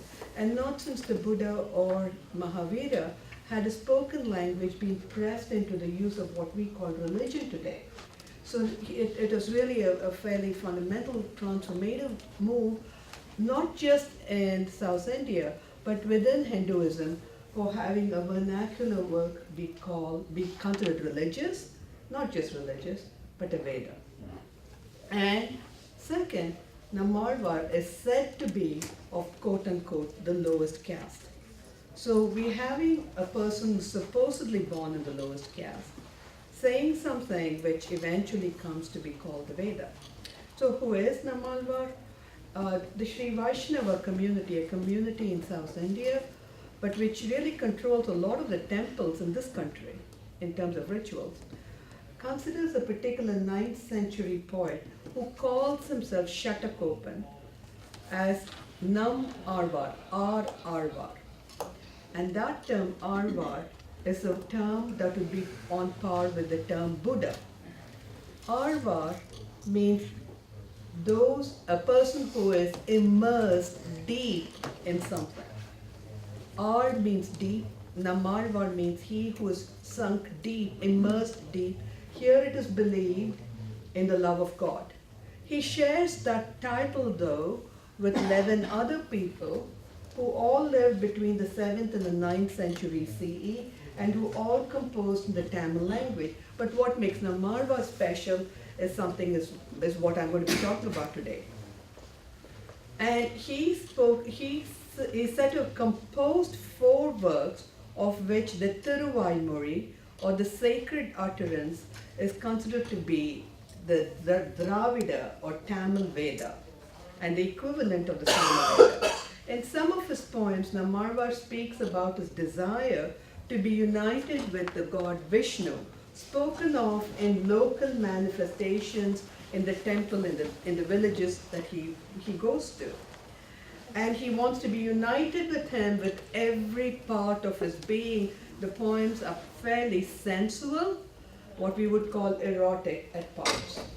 And in fact, Frank Clooney has just written a book comparing this poem with the Song of Songs. Starting with the 12th century, Sri Vaishnava theologians have commented extensively on his poem, both in words as well as in performance. If you go to music festivals in India, invariably one of his poems is danced to, and his love for God is depicted. So how does he share the characteristics which we call maybe core to the religious genius? Well, the whole poem is about bhakti, and it's about devotion, but then there are millions of poems to do with bhakti in India. Humility, yes, there are tons of it out there, but there are also that of exaltation, not just of God, but of himself. The Lord speaks through me. I'm speaking his words out there, and yet there are many persona in his poems. He assumes the word, the face, the mask, the personality of a young girl in love with God. Sometimes the mother of the young girl. Sometimes the person whom God is occupied and possessed, and he speaks through those words. So you have many voices, many moods, many emotions coming through. Expansiveness, oh yes, of course. And then we have a sense of uniting, not necessarily imitating, with a higher reality completely. I'd like to read a few of his poems to illustrate these points today, because I want his words to reach you, not mine, but yes, you do get mine because of my translating it. And remember, when it's said in Tamil, the alliteration, the rhymes, and the fact that every word is it's in the right place at the right moment, makes that difference. And it's primarily a sensual and spiritual experience for the person hearing it and perceiving it, because you're not just hearing it, you're visualizing the person acting it out in a temple as a ritual, or sometime in performing art on the stage. So, but you are stuck with just listening to my translations today. Sometimes he assumes the guise of a young girl, a gopi, a cowherd girl, in love with Krishna. You were gone the whole day grazing cows, Kanna. Your soothing words burn my soul. Evening tramples like a rogue elephant, and the fragrance of the jasmine buds, loosening my bonds, blows upon me. Embrace my beautiful body with the fragrance of the wild jasmine upon your radiant chest. Give me the nectar of your mouth, and lay your jeweled hands, lotus hands, on my head. At other times, he's more philosophical. Whether you end my sorrows or not, I have no support. When my body goes limp and my life falters, you then must will that I do not weaken my grip on your feet. And then the sense of how does he reach out beyond Vishnu? The word Vishnu means all-pervasive. And he literally uses that term there, not just as a personality, but as the power of the universe, so to speak. If you say he exists, he does. His forms are these forms. If you say he doesn't, his formlessness is of these non-forms. If he has the qualities of existence and non-existence, he is in two states. He who pervades is without end. Less than a lightning flash, our bodies inhabited by lives. Just think of this for a moment and let go. The earth and the firmament are his. He is with form, the formless one. In the midst of the senses, he is not one of them. Unending, he pervades. We who attained him, who has bliss. If you say he exists, he does. If you say he doesn't, his formlessness is these forms. So he is in two states, the one without end. And then towards the end, he speaks about how he has now attained the supreme state of union with God.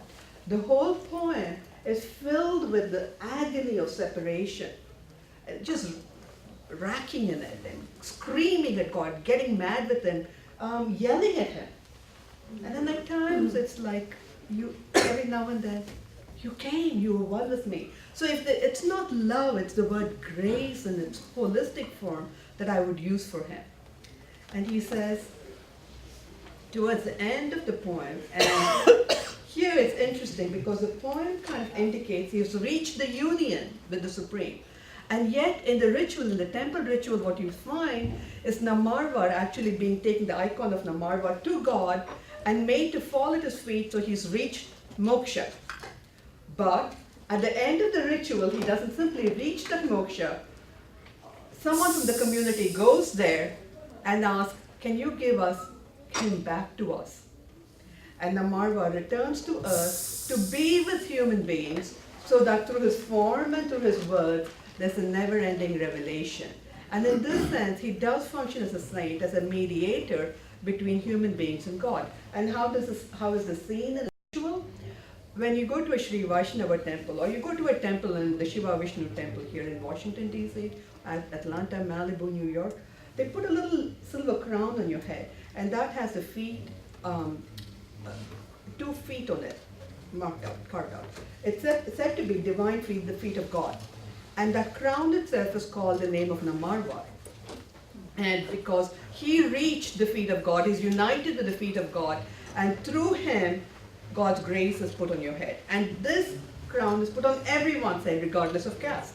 So it's the same grace which comes on everyone's head. And so towards the end of the poem, he says, if you abandon me, letting me stray outside your hole, to whom can I turn? What can I call mine? What is it that I call I? Like red-hot iron, drinking water, you drank my life to exhaustion and became nectar never ending for me.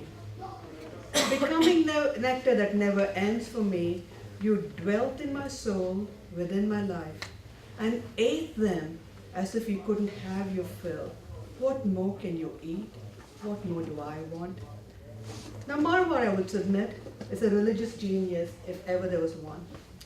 But perhaps a more notable way in which most of the people whom we label Hindu today and will call religious geniuses is in their being paradoxically perceived as both a devotee and a deity, a divine being at the same time, so a human being and divine, and this is very central to Hinduism. So if I had to generalize, if I had to essentialize, I would say many people we may end up referring to as religious geniuses in India are sometimes seen as human beings who have ascended to become divine, and divine beings who have descended to earth to take on human garb. So it's both the ascent of the human soul and the descent of the divine, which are both kind of collapsed in this religious genius event. Now Marwar the devotee gets moksha, but the same texts also see him as an incarnation of a specific manifestation of Vishnu.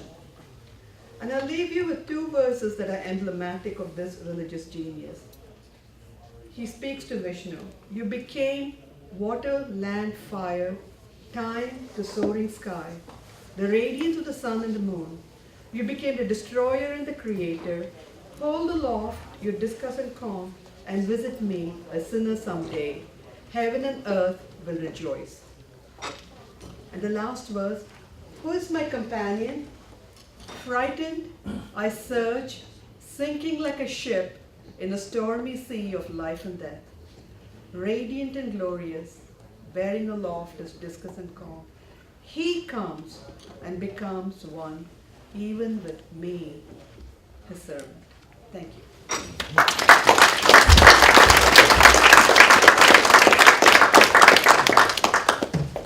I just think that the people who sort of set up the room of these 2 levels obviously presaged Vasu's notion of the dual movement of the ascent and the descent of the two levels and how it all comes together.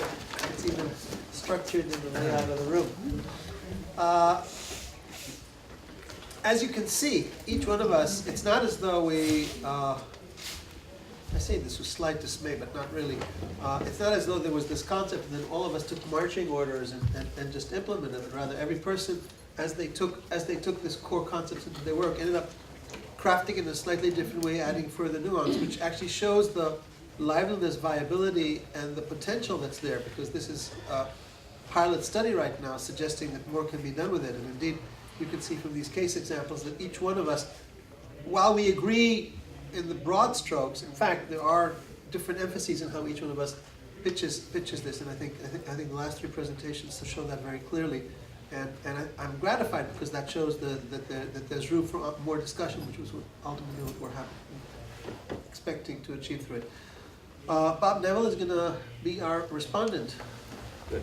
Thank you. I'm Bob Neville from Boston University. I'm a philosopher and theologian, not an historical scholar. And I want to begin briefly by saying something about the context in which we began. And this is something that's not important only for us scholars, but for the Academy. Alain observed that religion has a bad rap today. It's blamed for all sorts of violence. We are well trained in the hermeneutics of suspicion about the corruption of religious institutions, the corruption of the interiority of saints. They really weren't saints, and so forth.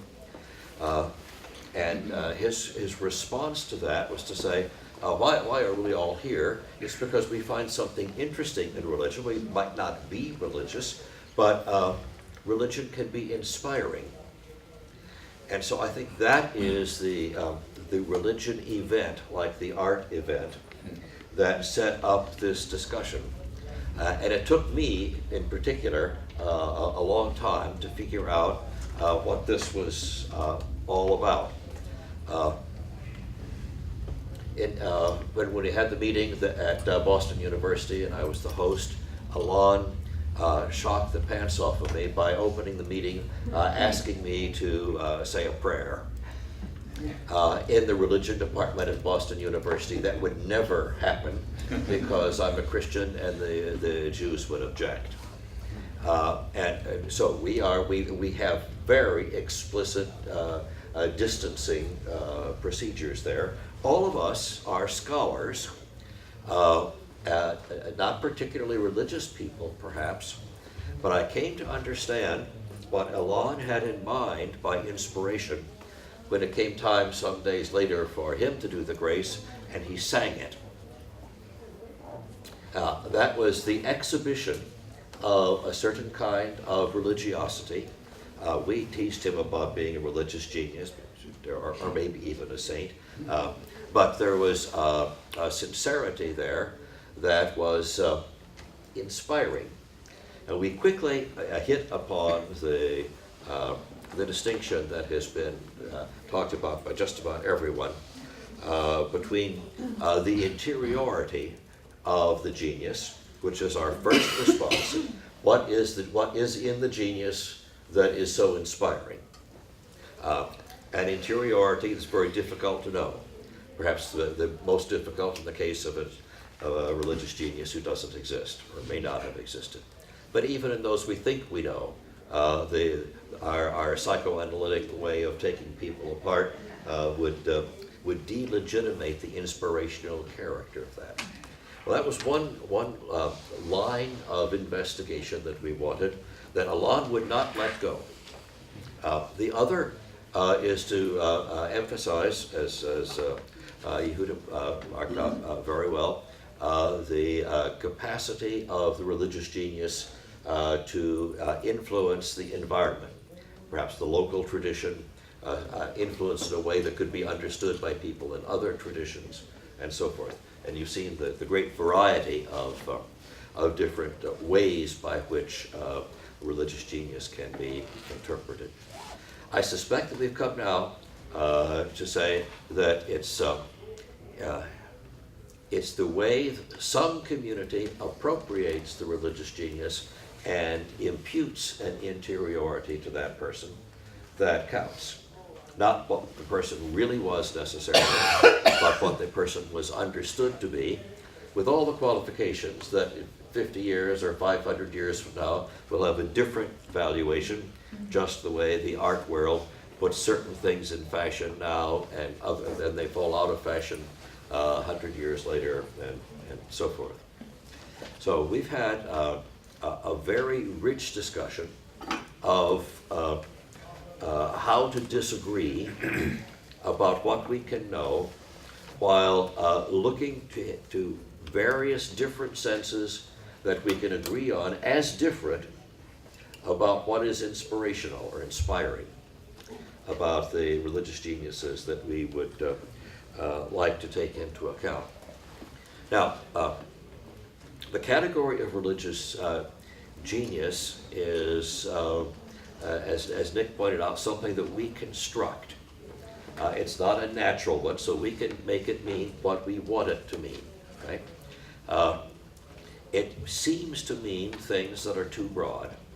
At Boston University, that's where the institution that gave Martin Luther King his degree. We take great pride in the legacy of King, great civil rights leader. Of course, the people from his era say that they taught it all to him. But what they taught a lot of other people. It didn't do what King did with what he was taught. The Development Office advertises King as our great hero. There's a statue for him in the front courtyard, front of the church. There's an icon in Byzantine style with his face in the middle.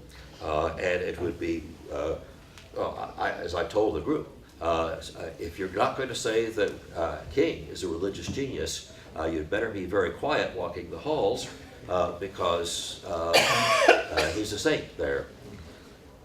Despite the fact that he was a womanizer, and we have had the women that he womanized to talk about that, and he plagiarized his dissertation, about 3/4 of it. And I was on the committee that had to check that out and found out where he plagiarized it from. So in certain kinds of moral ways, in terms of integration of personality, he would not be a religious genius.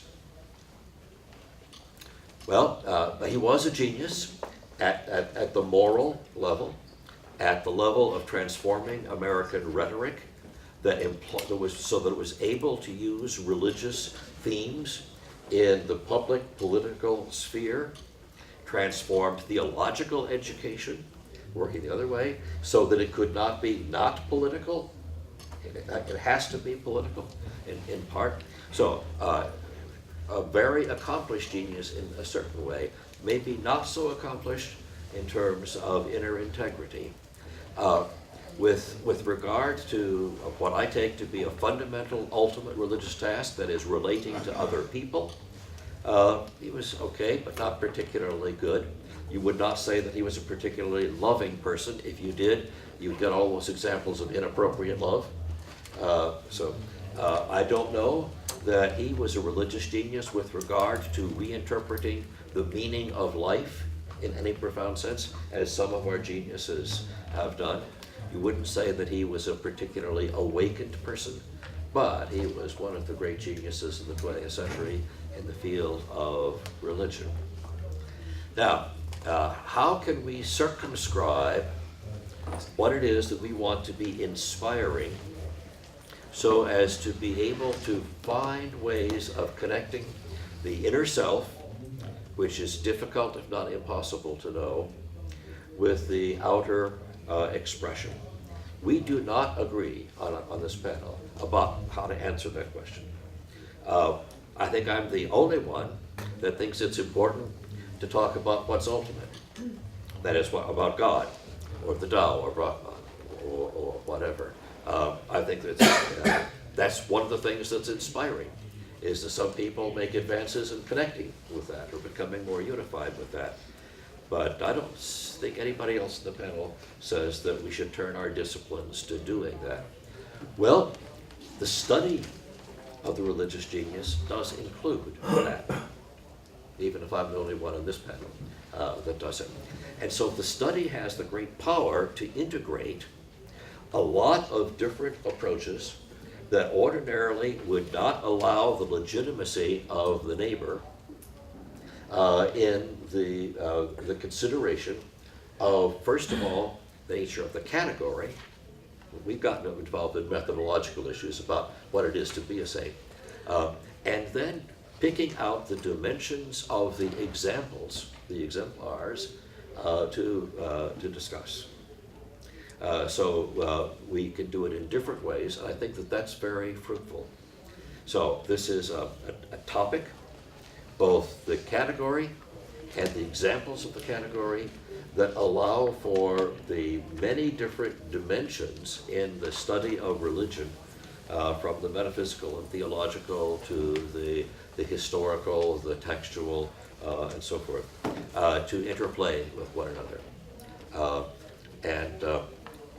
We don't have to agree. We could probably have much the same conversation if there was no grace before meals or invocation. That expresses a particular spirituality that made some other people uncomfortable. I thought it was just fine after I got over the initial shock.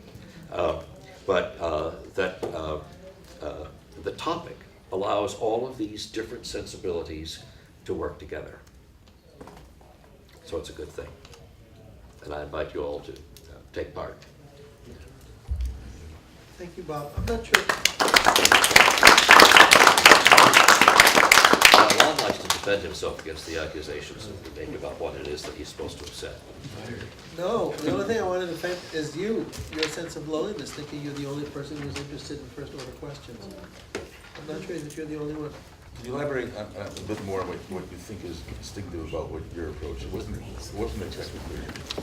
I think maybe for the people also. Yes, by profession, I'm a philosopher and theologian, and I'm interested in the problem of what's ultimate. I think that there are three main categories that have been developed to explain that, taking off from the notion of a person, you have theisms, and that in the course of 500 years of consideration, that the category of person gets made to be more and more and more transcendent.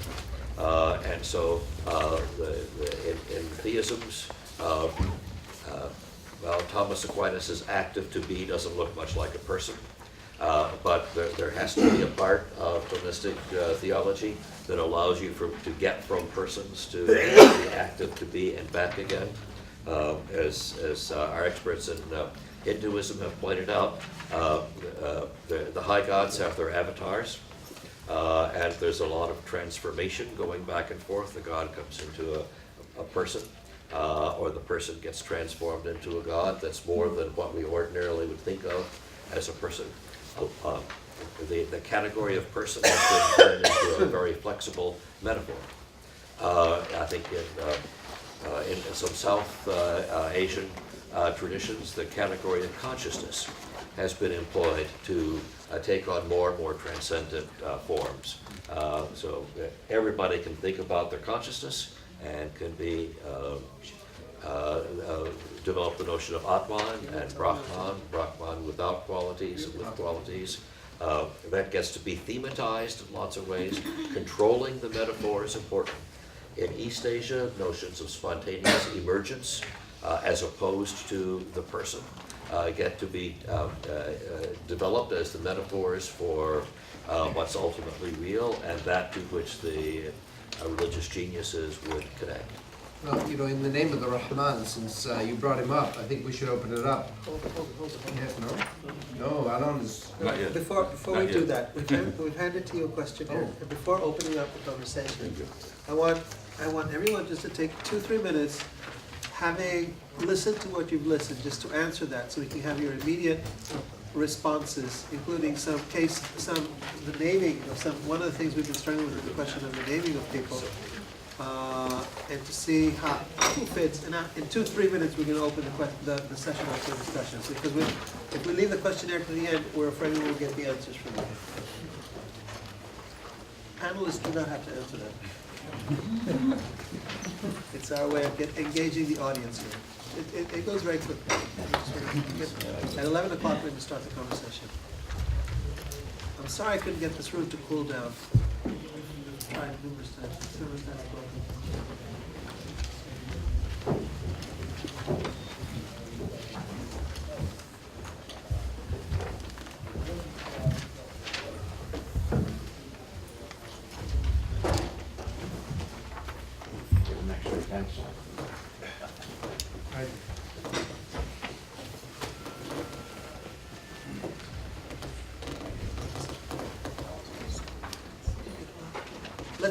Let's open the floor just for conversation amongst us based on what we've heard. And please introduce yourself. Yeah, my name is Carl Peters. I've worked for several decades now in areas of science and religion. And a few years ago, I came across a book by a psychologist, Dean Keith Simonton, called The Origins of Genius. It was interesting that he did not want to consider Jesus or Muhammad in this category. He thought that would be demeaning to them, and yet I found way he was working was somewhat similar to yours. More perhaps in the event mode, but basically in talking about people like Einstein or people in the arts like Mozart.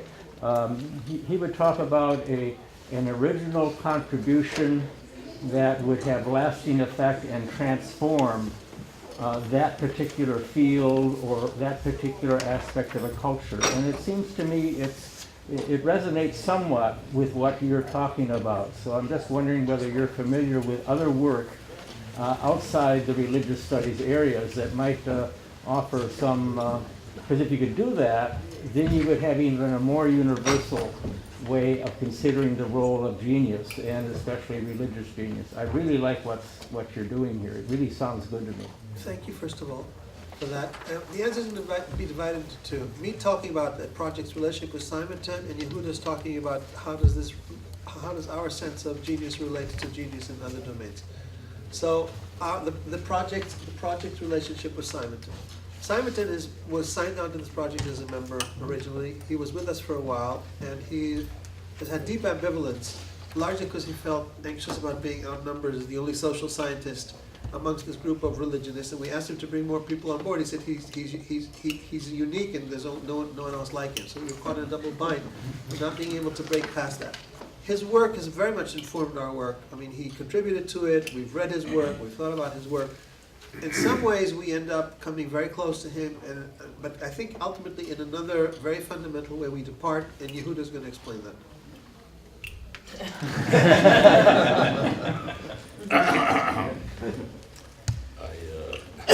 I didn't bring that paper with me. But the point I'm getting is about not the genius way of being religious, rather the religious in the domain of... Oh, yeah, okay, good. Thank you for telling me what I wanted to say.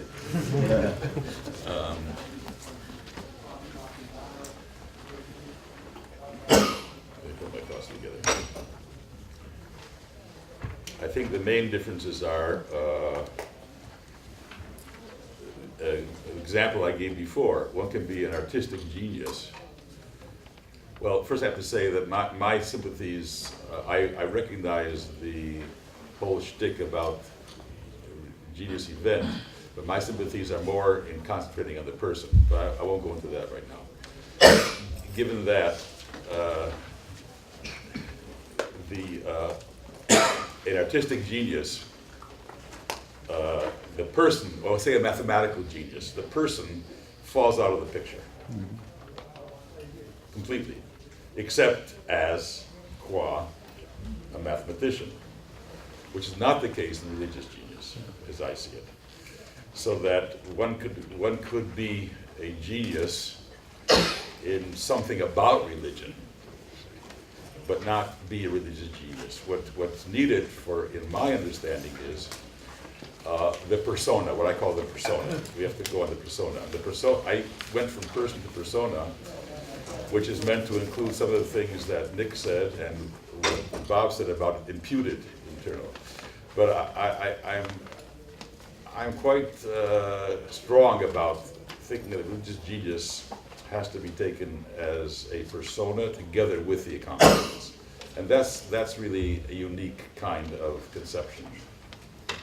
Yeah, it seems to me though, yeah, I would agree with that. And in fact, I think that what you've been talking about in terms of persona and these qualities, it seems to me a religious genius is one who really brings people into a way of living that reflects that persona and transforms people. That indeed is the defining characteristic of a religious genius as opposed to a mathematical or. But because of that, the lines of inquiry and research will be different. Yeah. And that's where Simon had trouble because we weren't able to meet the kinds of questions that he was asking, namely, if you're twin of a left-eyed mother, what is the impact on that? A developing genius is not, we won't translate in the same way here, because he really has his notion of someone who's a genius, in other words, reach a certain criteria, and then brings it to bear in this field, the other, and the other. But there's no methodology for assessing the wholeness of the person as it's integrated with the task that the genius accomplishes. There's another issue here which came up, which is part of this, and that is whether we acknowledge it or not explicitly, we're involved here in all sorts of value judgments. And what Simonton wanted was, what I've read in his books, they want some kind of a calculus for determining and that's not just IQ, they has all sorts of things. And that I find to be much too restrictive in this area. So, for example, what's transformation, right? There has to be, there's a value judgment here. What constitutes transformation, and the like. So, and just to take your example of what you said about transforming people, the Beatles transform people, but they're not. They're maybe musical geniuses qua the music that they did. The expert on Bach told me there's a lot of Bach in Beatles. I don't understand why. You can explain to me later. A lot of Bach in the Beatles. So they were, but not in their persona. They're not there. I mean, in terms of that. Okay, thank you. Maybe we should highlight the word that Yehuda just said now. That is the fact that this project is consciously not value-free. We had a lot of discussions about that, and some of the voices in the higher gallery struggled with this particular point, and that is, to what extent can we, working in academia, engage in something which is not value-free? It's not purely descriptive. I think this was the point that Bob was getting at before, when he said he was the first person. He's at a different point in his career now, maybe, saying, I actually want to engage in those first order questions, I want to discuss those issues of God. And what we're trying to do is to straddle, we're trying to create a framework that allows people to fill in different aspects of, but that allows on the one hand for the descriptive, non-evaluative work, but at the same time the project is informed by certain value guidelines, and Amanda in her critique even point out that if you look carefully enough at the logic that informs my paper, you'll see that it is also theologically informed. Theologically, and you could say in an interreligious sense, you could say in a more subtle sense, but it's not totally free of theological presuppositions in terms of the value, the possibility that certain individuals have attained certain standing, and how that actually can become something that we study and measure. If the project has been changed along the way, it's from the direct access to the person to the more nuanced view of the religious genius event that simultaneously seeks to relate to the person and to the impact the person has had on their environments as this kind of a totality. But at least for me, and listening to the panel now, I realize there may have been, some of us may have different takeaways from our process, but at least for me, it doesn't become either or, it's both. And consequently, the value aspect remains very, very central in this. So for those who are purely engaged in academic exercise, it becomes an interesting heuristic, a new category to work with. for those of us who are engaged in an educational value exercise, it has the potential to reach the classroom and beyond that, because we see this also as a project that has significance not only in the academy, but also in reaching out to religious communities, and in those religious communities to become a site for conversation between different religious communities who find a new way of talking about their greatest figures that express what's most important to them through this category. Yeah. Handling the value issues is something that not everybody wants to do. But that is the job of the philosophers in the group, is to try to get some kind of control over what the value issues are, see where they appear, where they produce bias, or where they open up questions that need to be pursued. And there are disciplines for addressing. So one of the things I think that we tried very hard to do was to not assume the privilege of any one religious tradition. So it was comparative from the base. We did not have much East Asian participation, save insofar as I'm a Confucian. But nobody believes that. I don't look like it. So Over time, a little bit more.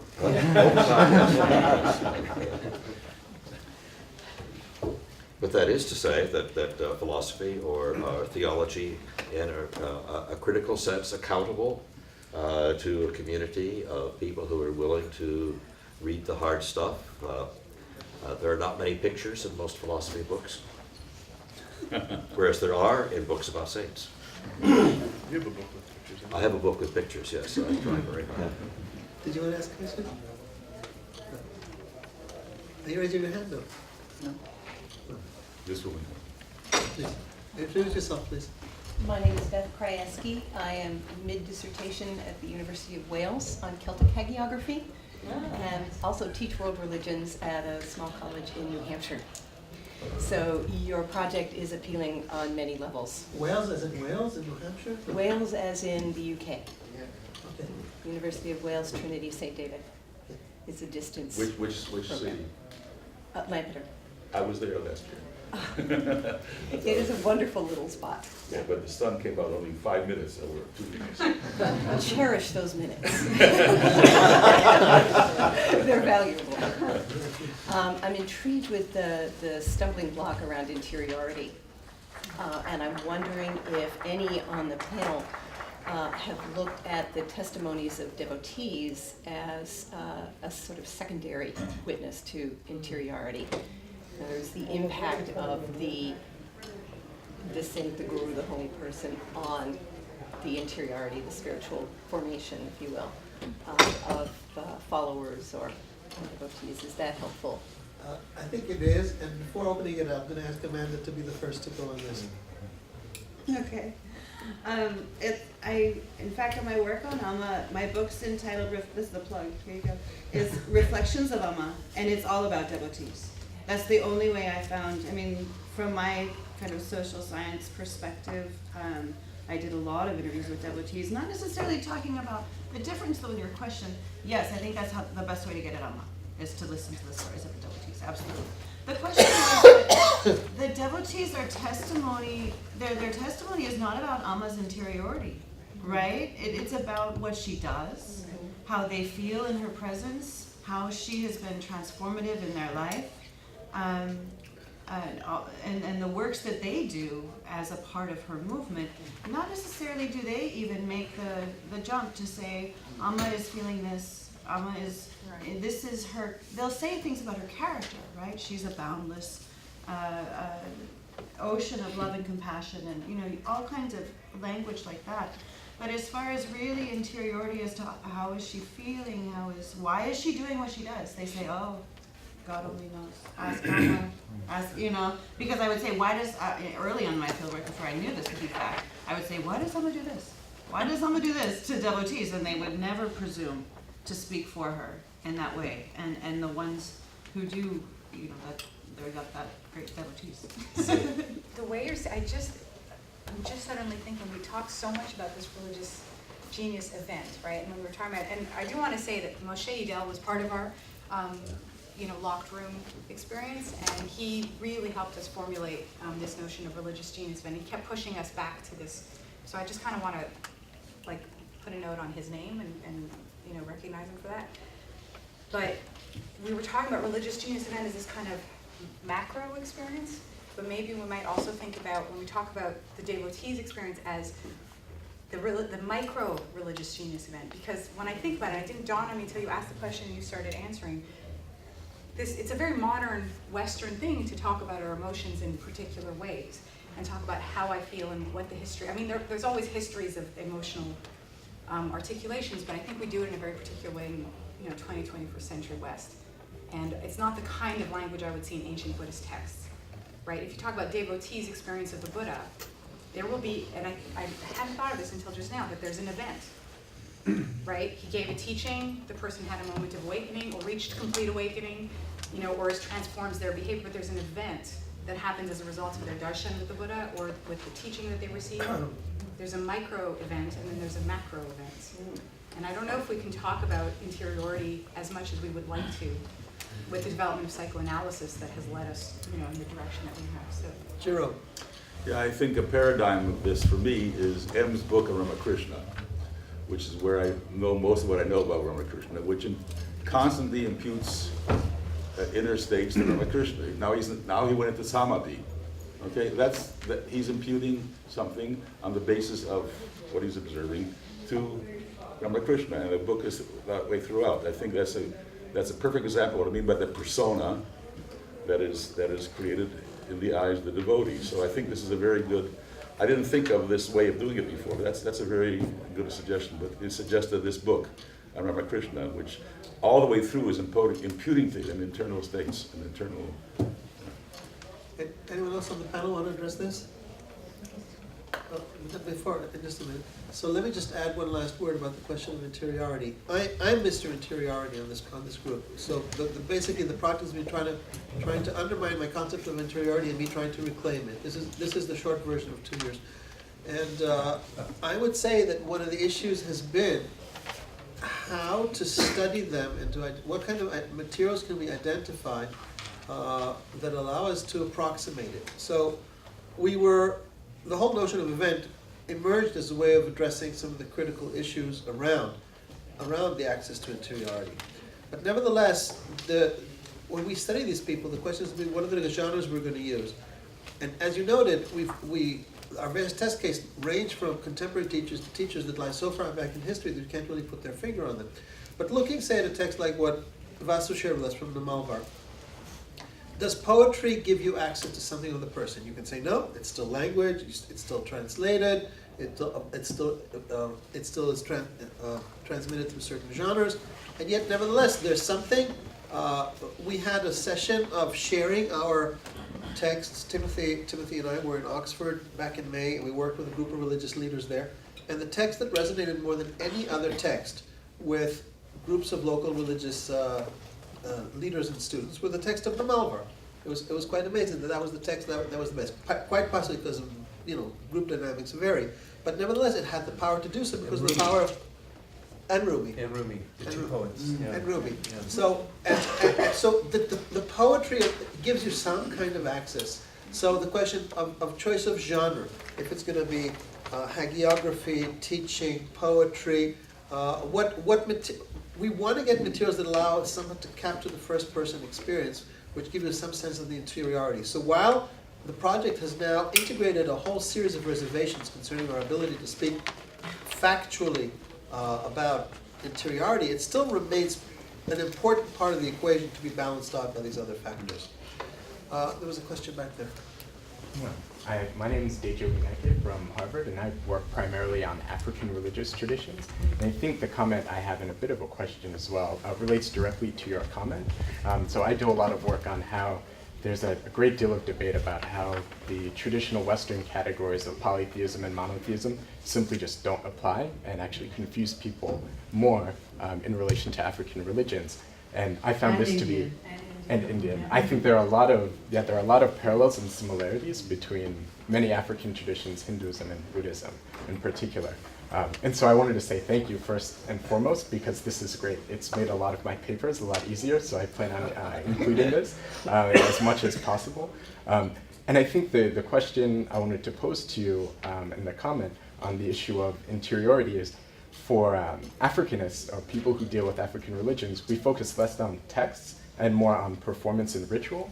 And the one everybody knows are masquerades. That's what everybody loves to see, and those are instances in which the deity is sometimes embodied by, or takes on a person's body, right, through either spirit possession or through reinterpretation of a masquerade performance. And usually in the masks themselves, you get a hint to what the interiority of the deity or the, I would now say, religious genius would be. So you can see the way a certain face looks can give you a hint on calmness, or the ephemeral nature, capriciousness of this particular deity, or righteous anger, and all these other things are very much manifested in the material culture themselves, and then also in the performance of the dances and things like that.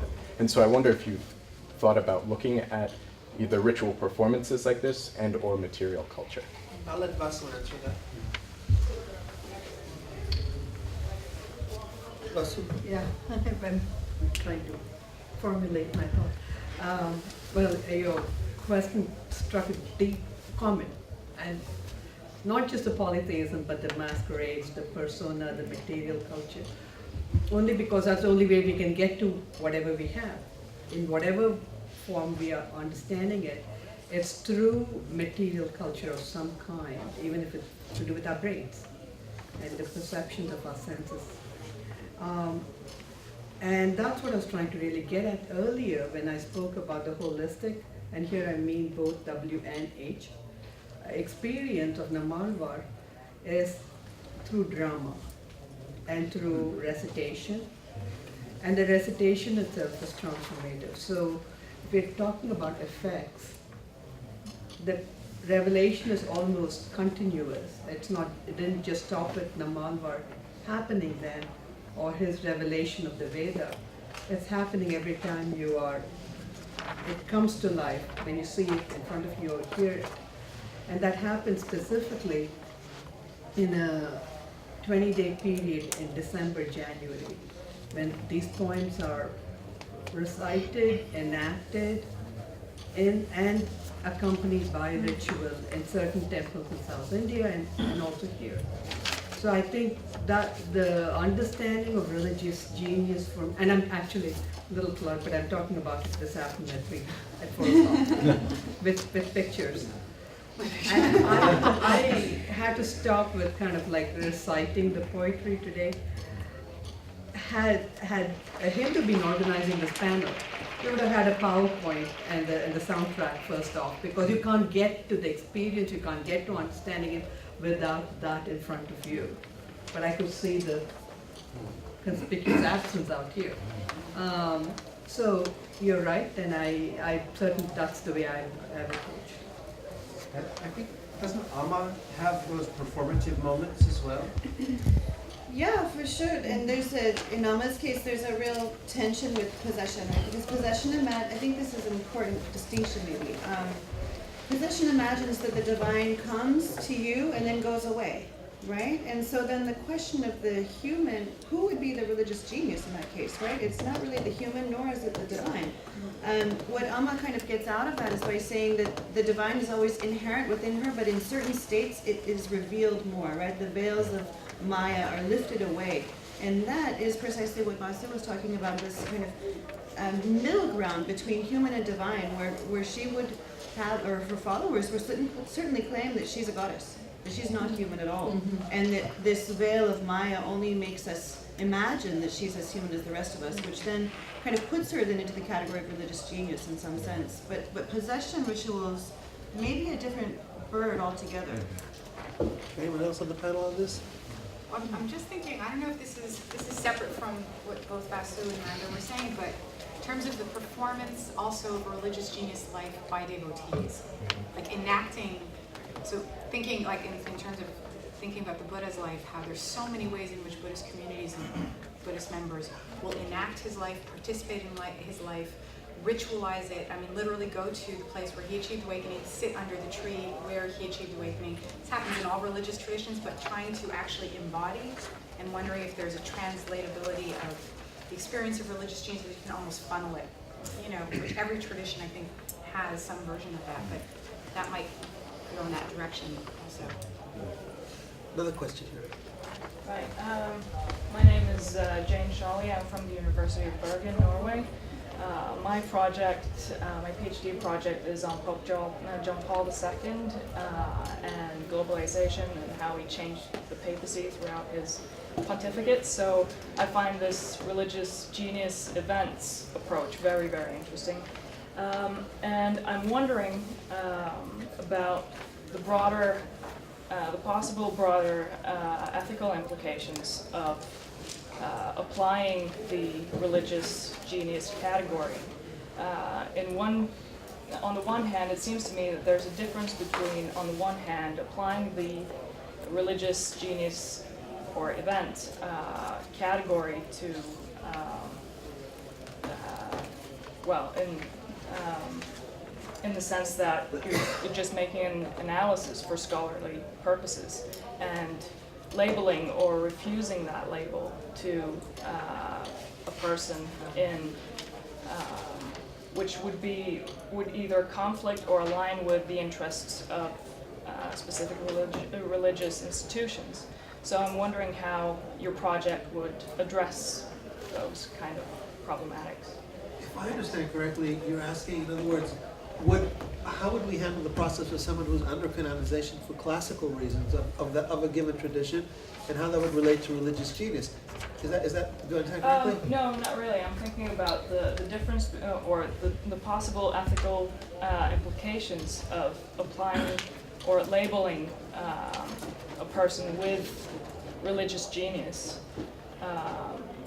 aligned with or in conflict with certain religious institutions. Because, for instance, with John Paul II, there's a whole apparatus that really wants him to be canonized, and he is going to be canonized on April 27th. So I'm thinking about different types of persons, really, and if, with regards to the value judgments dimension of the project, what kind of ethical problems do you see, and how would you address them with regards to the interests of religious institutions? I think that for me the ethical implications go the other way. We've talked about Chogyam Trungpa. We've talked about other brilliant examples of religious genius who may have had critical, or at least in the perception of those outside of their immediate circle, or in the perception of those people outside of their tradition, may have significant moral transgressive impairments, right? And so the idea of recognizing a person with moral complexity, to recognizing such a person as a religious genius, I think that has profound moral implications, because it means that we may be, in our own study, we may be consciously choosing to sorry, I'm about to sneeze. I'm negotiating between my sneeze and my thoughts. But it may be that we will, in our own scholarship, and again, we're not doing this as a body with any kind of power to label someone as religious genius, and each one of us is working very sensitively within specific traditions that we know well, and that we've made our kind of focus of our scholarly life. But I think that this, for example, if indeed it were to come out that there were moral transgressions on the part of some of these people, it cuts into the integrated dimensions of our discussion, but it may not completely overrule our scholarly evaluation of this person as a religious genius nevertheless, because of the power of the event and the power of transformative creativity that they wield in the community. The thing is, we discussed this heavily. Yeah. is that we can't really evaluate moral transgressions, because in some contexts, the moral transgression is understood within the context of the tradition as being part of the practice. And so depending on what you think that person has achieved, their behavior will be understood very differently in different contexts. So it's almost as though we can't really control that, and we don't have any power to canonize anyone in one way. All we can do is discuss. It's just a discussion. Last voice on this, and then Harold has a question. Go ahead. Well, you all would have enjoyed our discussions because they were very revealing in this whole area. For instance, Alon mentioned we had a problem about Martin Luther King. We also had a problem about Gandhi, and we had a problem about Martin Luther himself, right? Somehow, all three of these are people that as a Buddhist who used to be a mainline Protestant, naturally assumed that Gandhi would be an obvious choice. And he fit the kind of modern period, not the postmodern period, but the modern period in which I grew up, and it was Protestants in the world who thought most highly of Gandhi as a religious figure. Well, it turns out that Hindus don't look at Gandhi and think this was a religious genius. They think he was a political genius, right? And then, of course, Martin Luther King, certainly from the point of transformativeness, which Yehuda mentioned, the transformation was enormous, but he was certainly perhaps not a saint, right, in the full sense of, and he had certain Shortcomings. Shortcomings, like anti-Semitism, for example. Well, so the sort of debate about who would constitute a religious genius is actually kind of revealing about what the different traditions and different social locations are likely to think counts and are likely to think does not count, right? So in a way, we're not, although there's some tendency in this project to want to end up with some short list of people whom we can take out to interreligious dialogue and say, well, look at this wonderful expression of whatever it is. It's more likely that we're going to reveal the differences, right? The kind of, and maybe even the fissures about what should count in the discussion of religious genius. Last question, Harold. My name is Harold Casimov. I'm emeritus from Grinnell College in Iowa. My question was really thinking about Al-Ghazali. Oh, yes. And my understanding is that part of his greatness is that he was able to make Sufism acceptable to the Muslim tradition. Yet there are many scholars, a good example, prominent scholars like Ismail al-Faruqi, who feels that by doing that, he really brought a real down to Islam. But that's a very serious, from that time on, because of what he did. So I was wondering, in some sense, how much weight do you give to what the religion, if there's a large segment of the religious community who has a problem with someone who we think is really great? I think that we will find, whenever you have a person who achieves notoriety in any form, I think you're going to find that evokes all kinds of strong responses within their community. So I don't think there's a single person that we are studying. In fact, it's one of the criteria we use to identify a religious genius is that it's a point of transformation. There's always be some controversy around it. Yeah, and so I think that this needs to be factored into our analysis. I mean, our goal in this project is not to canonize, not to glorify, but to try to come to some kind of, to the extent that we're able, some kind of scientific study of these these exceptionalities. We've tried all kinds of words. What are we looking for? But these are people who are exceptional, and by their exceptionality are highly controversial, and yet and yet had some kind of creative, transformative power that they wielded within their tradition, and that power for Imam Ghazali, that power continues to this day. So for example, one approach that I think no scholar of Ghazali has done is a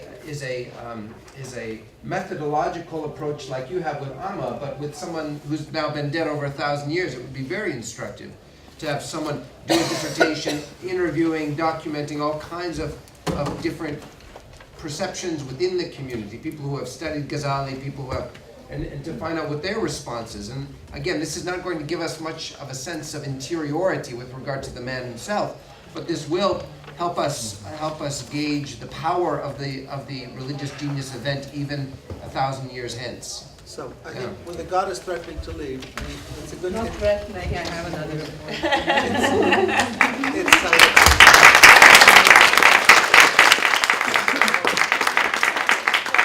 That's it, everyone. Please bring us back your sheets so we can learn from you.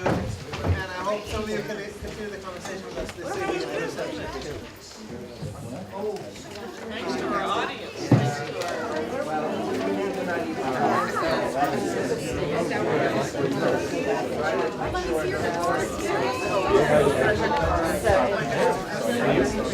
The art scroll, man. Thank you very much. Last day of the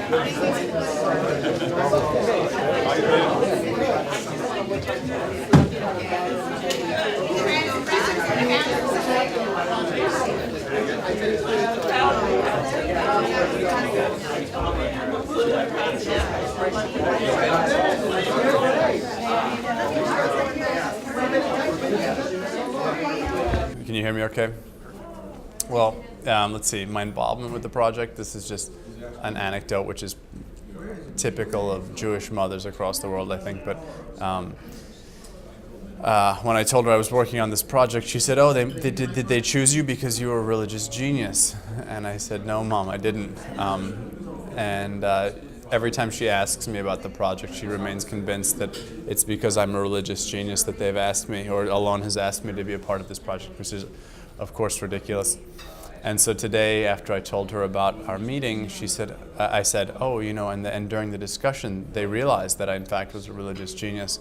And she said, oh, really? I knew they would finally realize that. And on and on and on. And I just thought, I guess, blessed mothers across the world. So there's that. All right, so I have two questions to answer. I have a question about the importance of this project and about the significance for my work. You got me there? All right. So the importance of the project is, I guess, is pretty significant. I guess the most basic answer I can give is that it seems to me, it feels to me, like in the public eye, religion and religiosity is maligned, is simplified, made ridiculous, and that not only is there a lot of anti-Islamic sentiment, anti-Jewish sentiment, but there's a general sense that being religious is dumb. And I feel like a lot of what we're doing is involving outreach to communities, and making intelligible again in practical terms what it means to be religious in a way that is not idiotic, not violent, not other. And so I know that Alon's vision in part involves interreligious dialogue, but beyond interreligious dialogue, I feel like what's happening is that I feel like this work is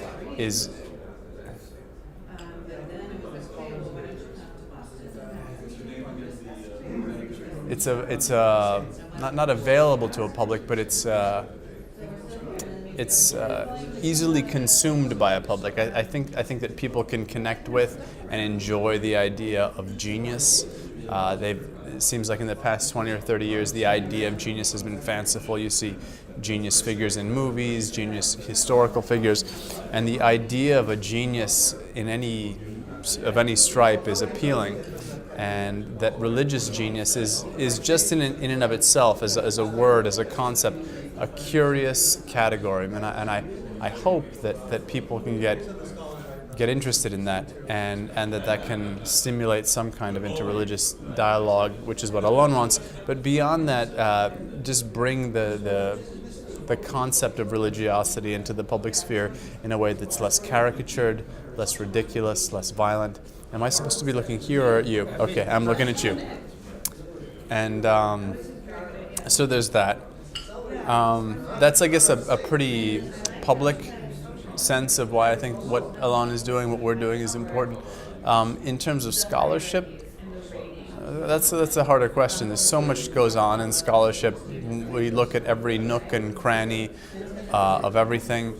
I guess one of the things that I think is that people in the last 20 or 30 years are extremely reticent to do the kind of comparative work that Alon has dared to take on, which is to say, to dare to create a category, to articulate the category, to populate the category, and to explore across cultures and across religious communities what can be similar in Hindu and Buddhist and Islamic communities in terms of significant religious figures.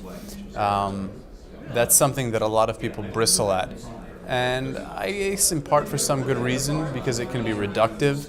But it feels like the way we've been doing it, certainly with so far 80 hours of dialogue and fighting among 15 really senior scholars, myself sort of fortunately included in that group, is that the discussions have not been reductive.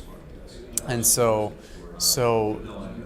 as a scholarly effort, it represents an attempt to do work that I think is not in vogue, that I think people are afraid to do or uncomfortable doing, and at the same time is something really interesting, which is to say, can we create this category, right? Is this a viable piece of rigorous scholarship?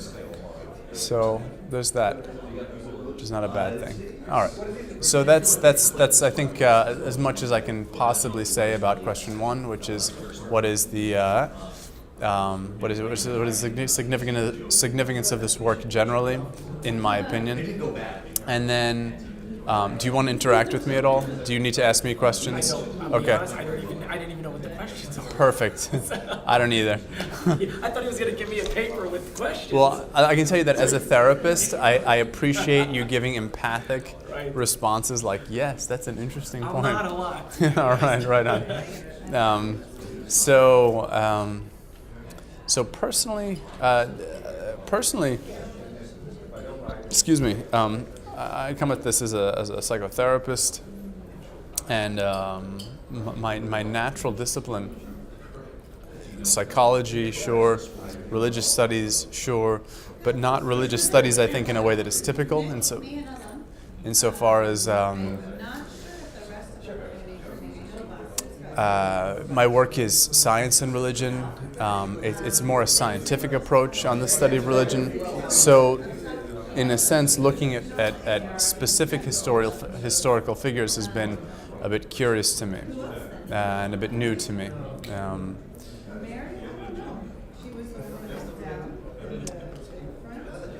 That said, the category of genius is native to psychology, which is to say I recognize it not to be a native, originally psychological category, but it was most profoundly, quantitatively, crisply articulated, I think, by psychology, which is to say the psychometric analysis of genius. And so I find myself at home in that work. And I find the concept of genius basically interesting. It's a curious, sexy, interesting topic. What it means to be a genius and so forth. Efforts to articulate what a religious genius is, what it's done for my work. I'm not sure. It's sort of an interesting question as to what what about my work is religious genius-like, and how does the concept itself of religious genius inform my work? And I guess I have to, if I were honest, I would say that, which is in part I think why Alon brought me on board as a social scientist, that my inclination and my training involves trying to articulate religious genius, as I said before, not in terms of historical figures, but in terms of quantitative analysis, and in terms of the things that I study specifically, which in particular are systems theory, which is an approach to understanding the behavior of complex systems, for lack of a better explanation in this moment. So that when I think about, when I study, and when I talk about religious genius, it is naturally informed by what I study, what I am expert in, which is the quantitative analysis of psychological features, right, which is the interiority of religious genius, as well as a way of characterizing the location of the religious genius in a complex social milieu, which is the proper object of study of systems theory. And so I think the category of religious genius and studying this category has been significant insofar as it's provided a really robust example of the kind of range that my research interests can be applied to. I typically apply my research study to theories of the self, very specific theories of mystical analysis. So I look at specific mystical texts, specific religious figures. But this has been exciting and interesting insofar as I can apply my modes of study to these gestalt expressions of religious genius. So it would be disingenuous for me to say that the concept of religious genius has transformed my work, but it has certainly highlighted aspects of how I do my work and created a fine example of what is best in my work, which is to say fine expressions of how powerful systems theory can be, how useful it can be, how psychometric analysis can work with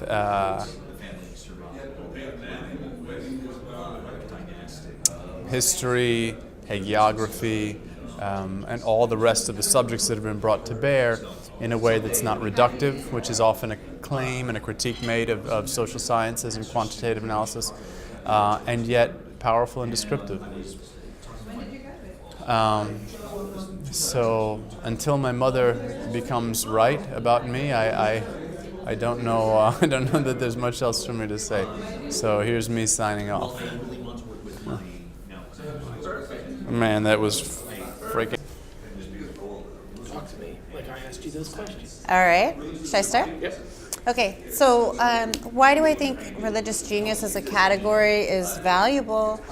I really like the way in which genius itself, in the English word, plays with the tension between God-given gift and human effort.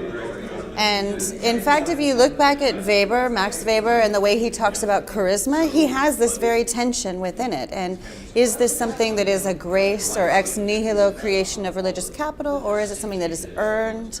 And so I think that way in which the category religious genius actually plays out among many people, it allows for what Alon would say is a theological interpretation or a social scientific interpretation, like where I come from in disciplinary field, to kind of talk together in a way because of the dual valence of the term. It's also, of course, less loaded than saint, guru, prophet, any of these other Christocentric terms, and certainly guru, or as Vanessa suggested, say Buddha. We wouldn't want to call Jesus a Buddha because that would make Christians feel as though they couldn't relate to that idea. In a similar way, we don't want to call the Buddha a saint because then Buddhists would say, well, that's not quite right. And so religious genius is, I think, as close as we can get to a neutral term that allows for both theologians and social scientists to intersect in some way and come to dialogue about some of these creative and fascinating people that have existed in our world. So that's the first question. The second question, how does it affect my own personal work? You know, my work is on Mata Amritanandamai, who is also named Amma. It just means mother. And she's known to be the hugging saint because she has these very long darshan programs where she hugs people, even sometimes thousands of people, 10,000 people at a time for anywhere from 16 to 26 hours. And I think that the way that the concept paper sets out what I call a polythetic category of religious genius, so that she has very many of the qualities that have been defined within the category. And I think that if we continue to think about it as, of course, not every saint, quote unquote, or religious genius will fulfill all of these qualities, but that the more that they fulfill, the more it seems to fit the model. And if we can expand those categories and play with them, as we get more and more different voices involved with the project, we could come up with a really tight rubric that we can see similarities across traditions and the ways in which the religious exemplars of a variety of faiths exhibit a lot of the same kinds of things. And that's helpful and productive, not only in the classroom, but then, of course, you know, for my own work and thinking. So. That sounds great. All right, I hope so. I think one of the main things that the project means to me is that it's an occasion for people to work together collaboratively who come from very different disciplines, and that's very good for the academy right now. The academic study of religion tends to have people who go off on their own tunnels and write for their own journals and without much communication back and forth. And this is a time when we need collaboration, and the topic of religious genius is great for that. I myself am a philosopher and a theologian, and as we began talking about these saints, as we call them at the beginning, it was pretty clear that what Alon Groshengatstein had in mind was people who had deep religious experience that connected them with God. For me, that means that it's part of our responsibility to deal with the question of God. Most social scientists wouldn't do that. They say, no, we don't want to relate to that, but we'll talk about how people think about God or how people write about God. That seems to me to truncate the case. It was also pretty clear that the concept of God was too narrow, and it was very important for us to deal with something like ultimate reality, because the Tao is not a God, the Tao is not a person. Brahman in Hinduism is not exactly a person. And what's important about personhood in the Western European theistic traditions has to do with intentionality and will and desire, divine love or divine wrath or whatever. Whereas in the South Asian traditions, those are precisely the aspects of personhood that are bad and that have to be eliminated. It's the dispassionate, the people who are not defined, the people who are not defined by their attachments, and the conception of the ultimate as being utterly unattached. So we expanded the notion of what it is that one would relate to that's ultimate. Even the notion of relation supposes some distance between the person and and God or the Tao or whatever. And yet clearly there are religions where the ultimate comes into the person or the person merges with it. All of these are different models for potential religious genius. At the same time, we concentrated a lot on the problem of knowing the interiority of a person. What is the person's inner life?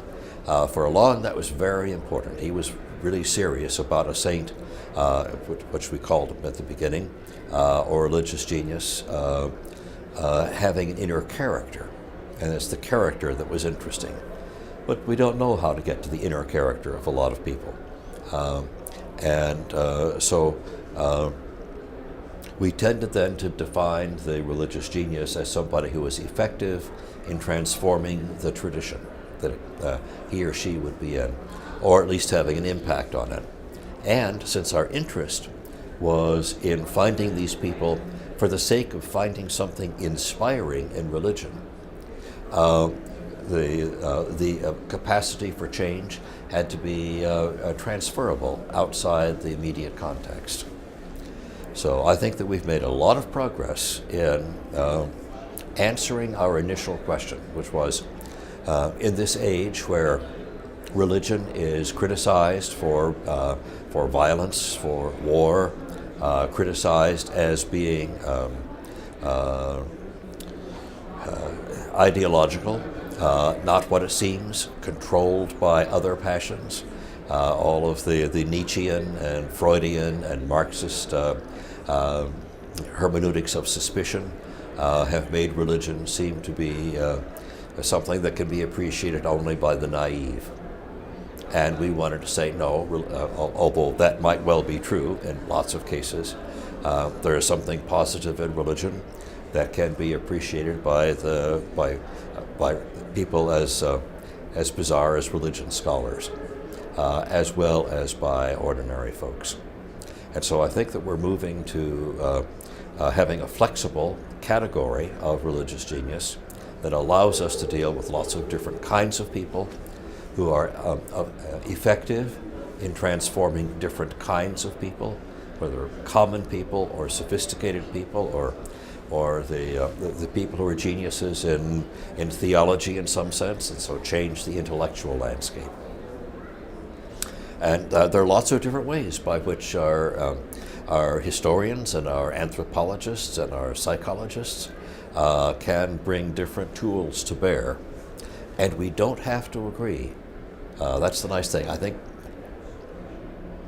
there probably are two other people who are philosophical in this core committee, and who might be willing to talk about the nature of God or the nature of the ultimate, but they didn't. They talked more about the philosophical, methodological problems of defining religious geniuses. So that gave me complete freedom to say whatever I wanted to say about that. And I think it's important for the field of religious studies to do that. In religion departments, we've become so preoccupied with trying to make the study of religion be respectable and professional,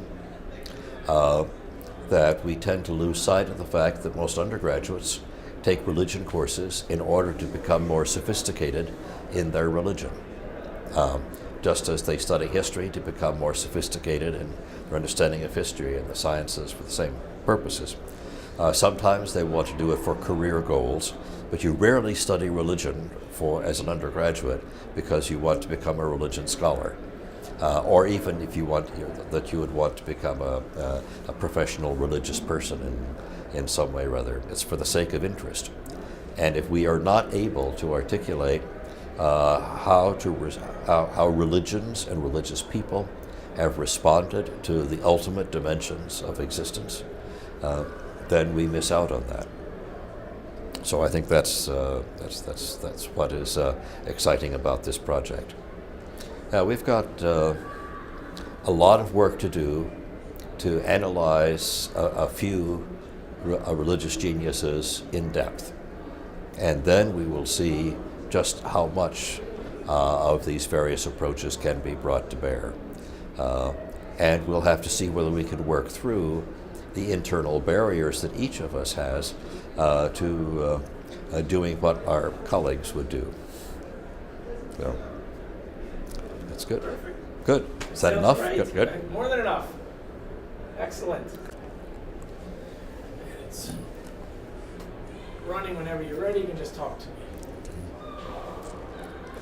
This project on religious genius has importance in two areas. In the academic research area, and in religious understandings. Academically, it promises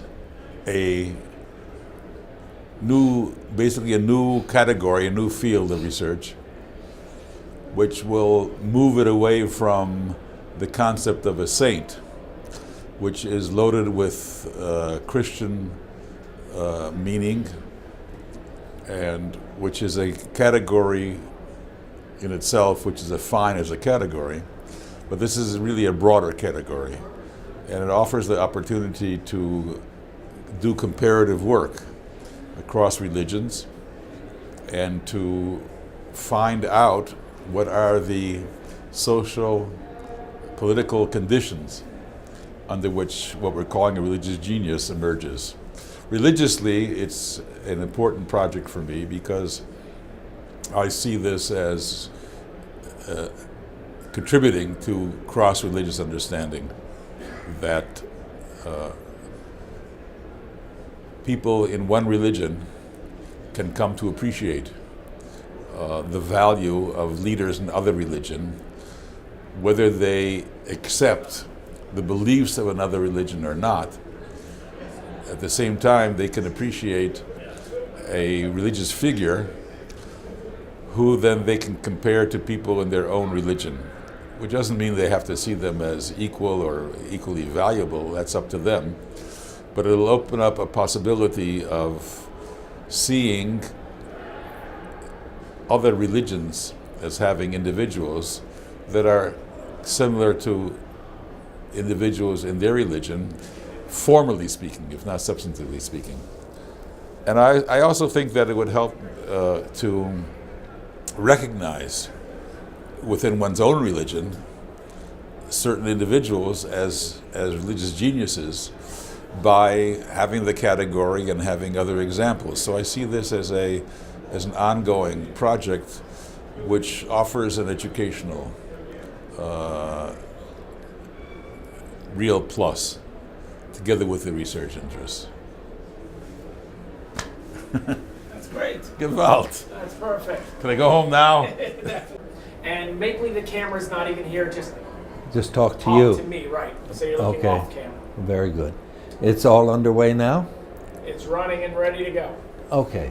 Well, I'm quite excited about the Religious Genius Project, and I became excited about it back when the proposal was first given to the foundation that supports it now, because they asked for various people in the academic community to give their opinion of the project, and so I was one of those people, and I was very happy to read the proposal and to recommend it in the best terms I knew how to, and I like to think that my little recommendation, along with those of a lot of other people, perhaps were instrumental in the success of the initial proposal.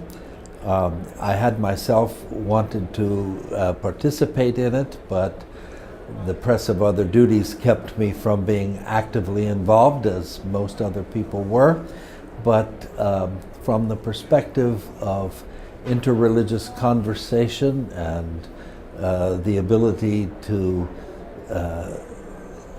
discuss commonalities as we find them in different religious communities around the world is a very important part of working toward not only religious harmony in the world, but also as a very important way of commending peace and justice in the world.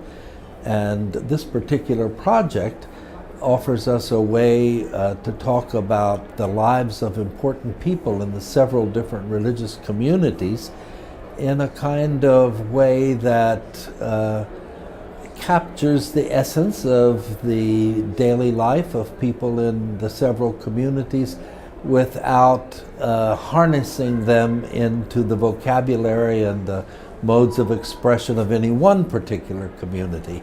So from a comparative perspective, it's a very important project, and I sometimes worry about the fact that in striving to find a vocabulary that doesn't belong to any one particular community, we run the risk of using a vocabulary that's not understood in any religious community. In other words, it becomes so abstract sometimes in order not to be religiously particular, that if one is not careful, the level of abstraction goes so high that it doesn't apply to any one community, or it would be hard for any one community to own the vocabulary in which the comparisons are expressed. But I think the religious genius idea has great potential, albeit that one always has to explain what one means by genius and what one means by religious and what one means by religious genius. But it's the one project that has great potential not only for intercommunal understanding, but perhaps more importantly for education, as a way of educating young people in secondary school already, and certainly in college and perhaps even in graduate schools, to come to a better understanding of other religious communities when they can be compared and discussed and talked about in a vocabulary that doesn't belong to any particular one of them. So that's why I'm excited about it. It's an important project to me, because I think that religions are among the most beautiful things in human culture.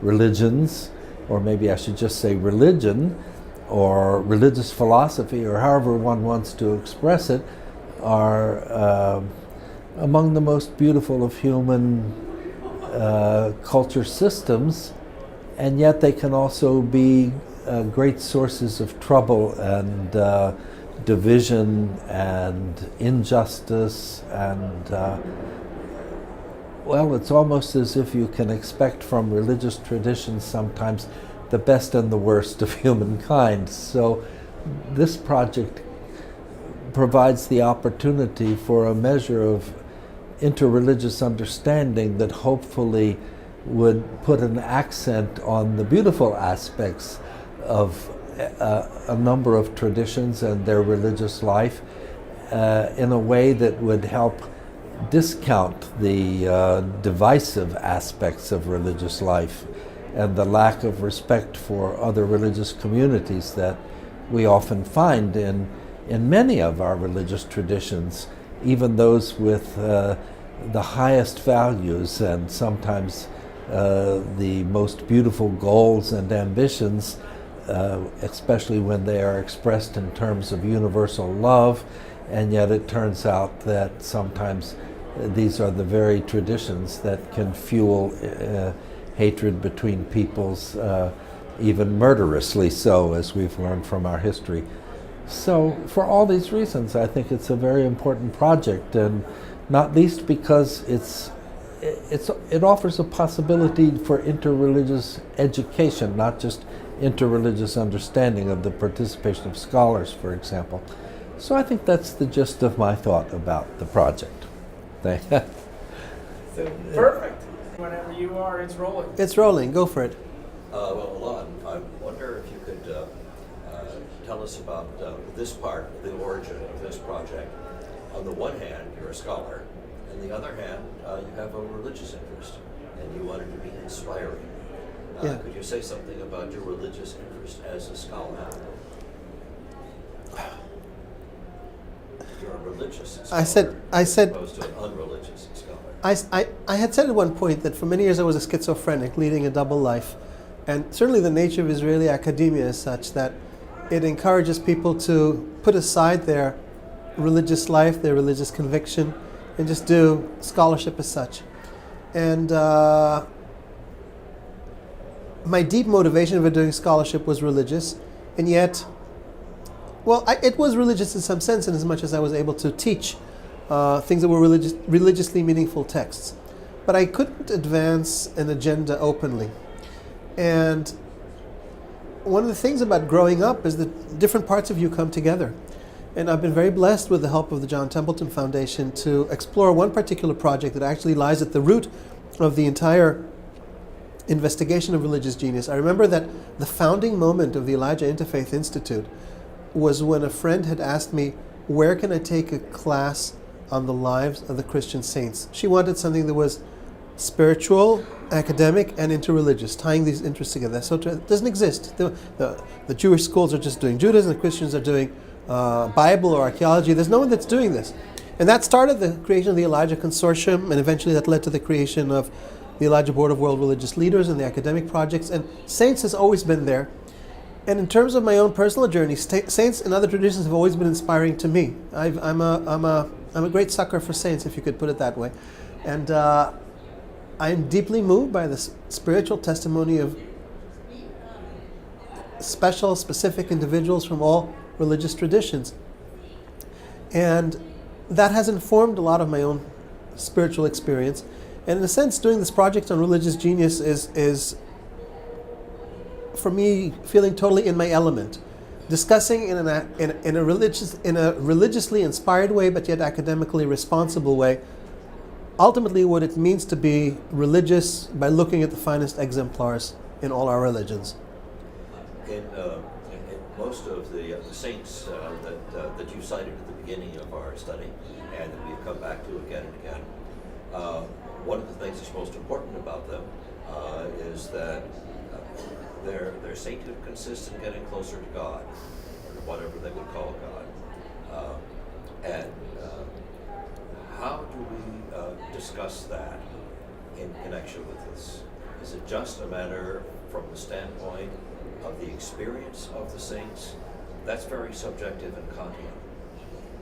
Or can we understand saints really in terms of how they relate better to the ultimate?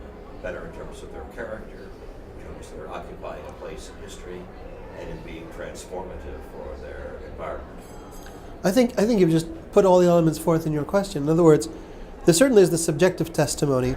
I believe it was St. Teresa of Avila who said that how do you know that you're getting close to God? How do you know that you're growing in love of God? And the measure for that, or the metric for that, is when you have greater love for the other. And therefore, I think there's a relationship. The capacity for love increases, and it's the love for God that opens the love for the other, and vice versa.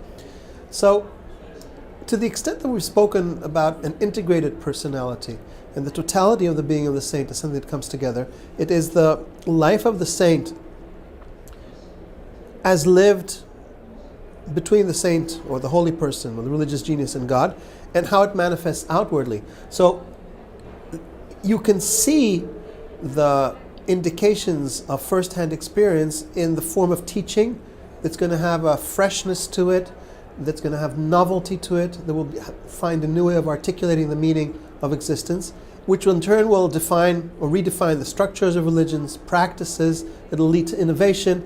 It'll ultimately mean a different way of being religious. And therefore, we know that a saint has experienced something meaningful or is carrying something meaningful as a message through what she or he brings about, as that finds its counterpoint in the subjective experience of that person, because they have to draw from somewhere. Well, I think that there are lots of people who are geniuses with regard to transforming religion and bringing the religious dimension to bear on politics or in ethical issues.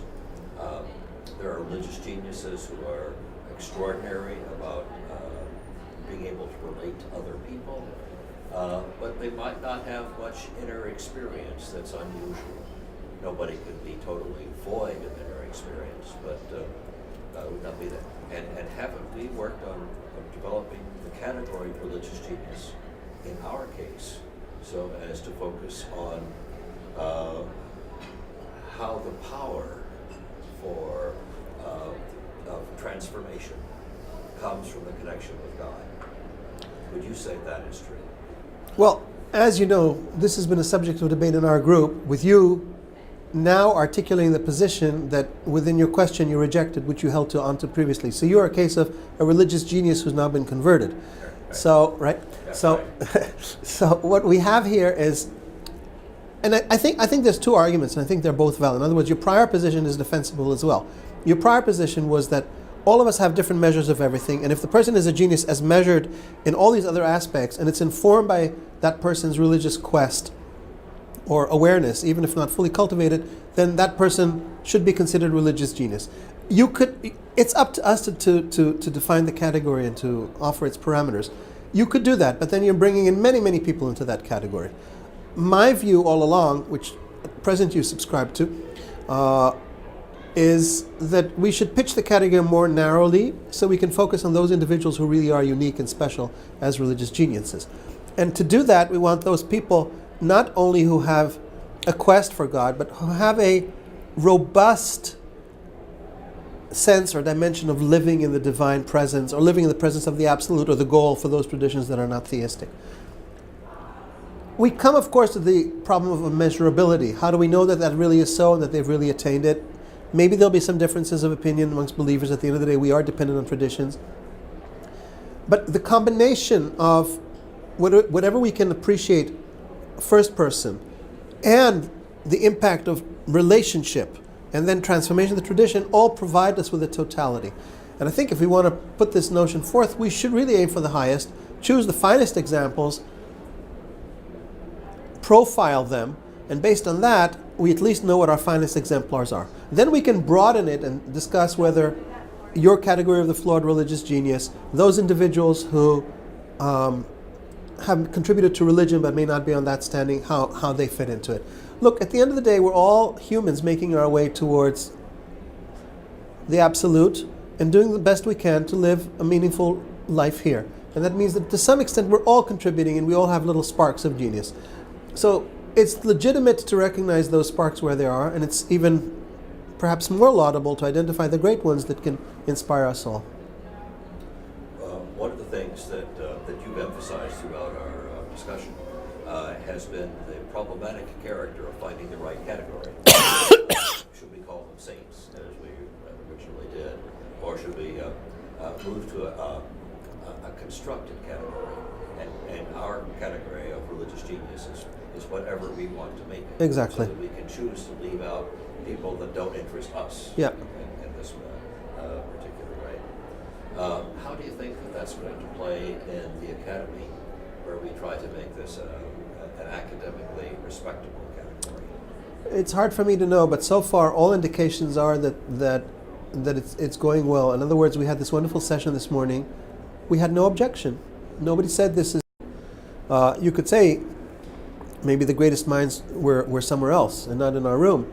But to the extent that any session is representative and people are coming here this evening to talk further, people are intrigued by it. And at the end of the day, all discourse is in some way conventional. And if we agree on the definition of the terms we use, and we use it responsibly, then we can go ahead and use it also creatively. Well, the venue of the American Academy of Religion means that we're speaking to religion scholars. Don't you also have the ambition to have our project speak beyond scholars to religious people or secular people? Well, I think they would have even less difficulty with the category because they don't care about category, they care about the individuals that you're presenting. And therefore, it'll be much easier then to translate what we find of value in these individuals to the broader society by not calling them saints, because saints already has some images, for better or for worse, Catholic, associations with battles over canonization. Who knows what's in religious genius? Genius sounds great. So I actually think from perspectives of broader PR, religious genius may have greater appeal. So where would you like to see this project go? What's the next phase? I think we want to get more people to buy into it, not just in the sense that they think it's a good idea, but to contribute to the actual substance of it. And therefore what I would like to do is to create a kind of library of religious geniuses. Studies that are much more detailed than the ones we did so far, that based on our work now can present, I would love to do 100, maybe constraints of various sorts, 50 of the finest examples of religious genius, which in turn can spark off additional studies, and to make these a resource for study within academic classes, study on the popular level, and engagement on a community level. If we have our religious communities engaging each other over their finest examples and how they inspire us, I'll be very satisfied. So it is in the long run a religious interest on your part? It's a what? A religious interest. Yes, I don't think I ever came at this from a purely academic interest. It started I was motivated to do this because I thought saints should be studied in interreligious context. Religious genius as a category is an instrument, it's not a goal in itself. The real interest is to provide inspiration and the deepening of dialogue and relationship between religious communities. Is there anything else that you'd like to say that I didn't ask you about? I don't know, Jeffrey, are you following? I'm listening. It sounds great. Yeah, but was there anything else that other people said that I forgot to say because you weren't interviewing me? No, I wasn't interviewing them. I was just saying, you know the questions. Okay, so is there anything they said that I should repeat? I don't think so. I think, You were able to catch Bob's questions as well through the condenser mic? for you, yes. Yeah. His question, the audience can, he's come across on your Yes, recording? I hear. You hear him, okay, fine. Yes. Okay, is there anything, I'm going to be back while they're watching Monday Night Football. Okay, I'll go there. he's done, Beth, he's done. Is there anything else I'd like to add?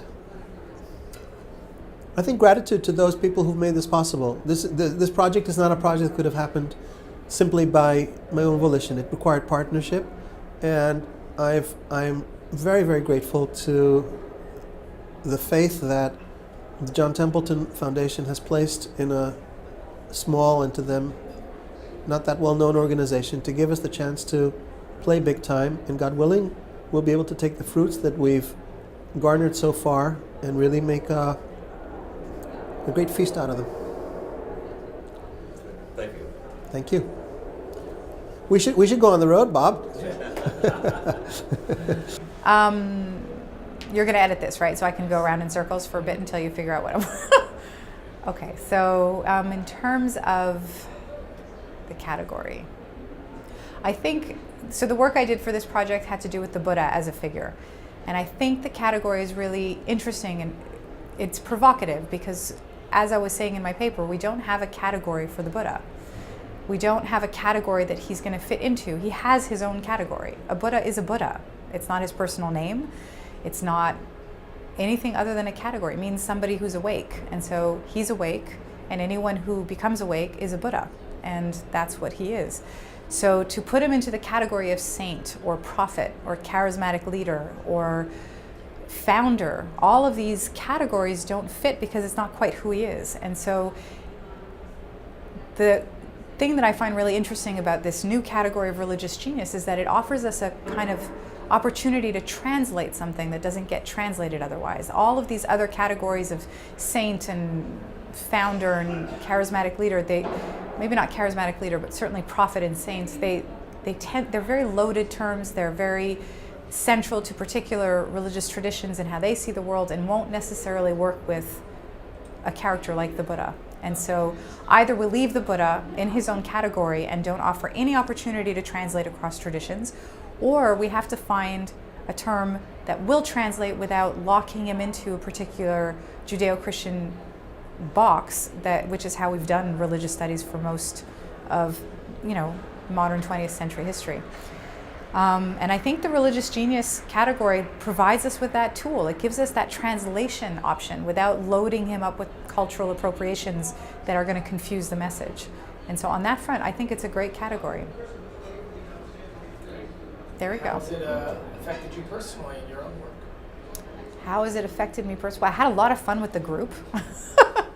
Being locked into that room for a couple of days was actually a lot of fun. I learned a lot, and I do think it was surprisingly more stimulating than I ever imagined it could be. I'm not quite sure how it's inspired me yet. I think I need to see it get used more, and I need to see more challenges with it and watch other communities maybe deal with it and wrestle with it. I'm intrigued to see where it's going to go. I'm not quite sure if I can talk about being inspired, but I'm certainly enthused by the idea of having new vocabulary, new tools to work with as a comparativist. Are we good? That sounds great. We're done. I'm done. Bye. Perfect. Okay.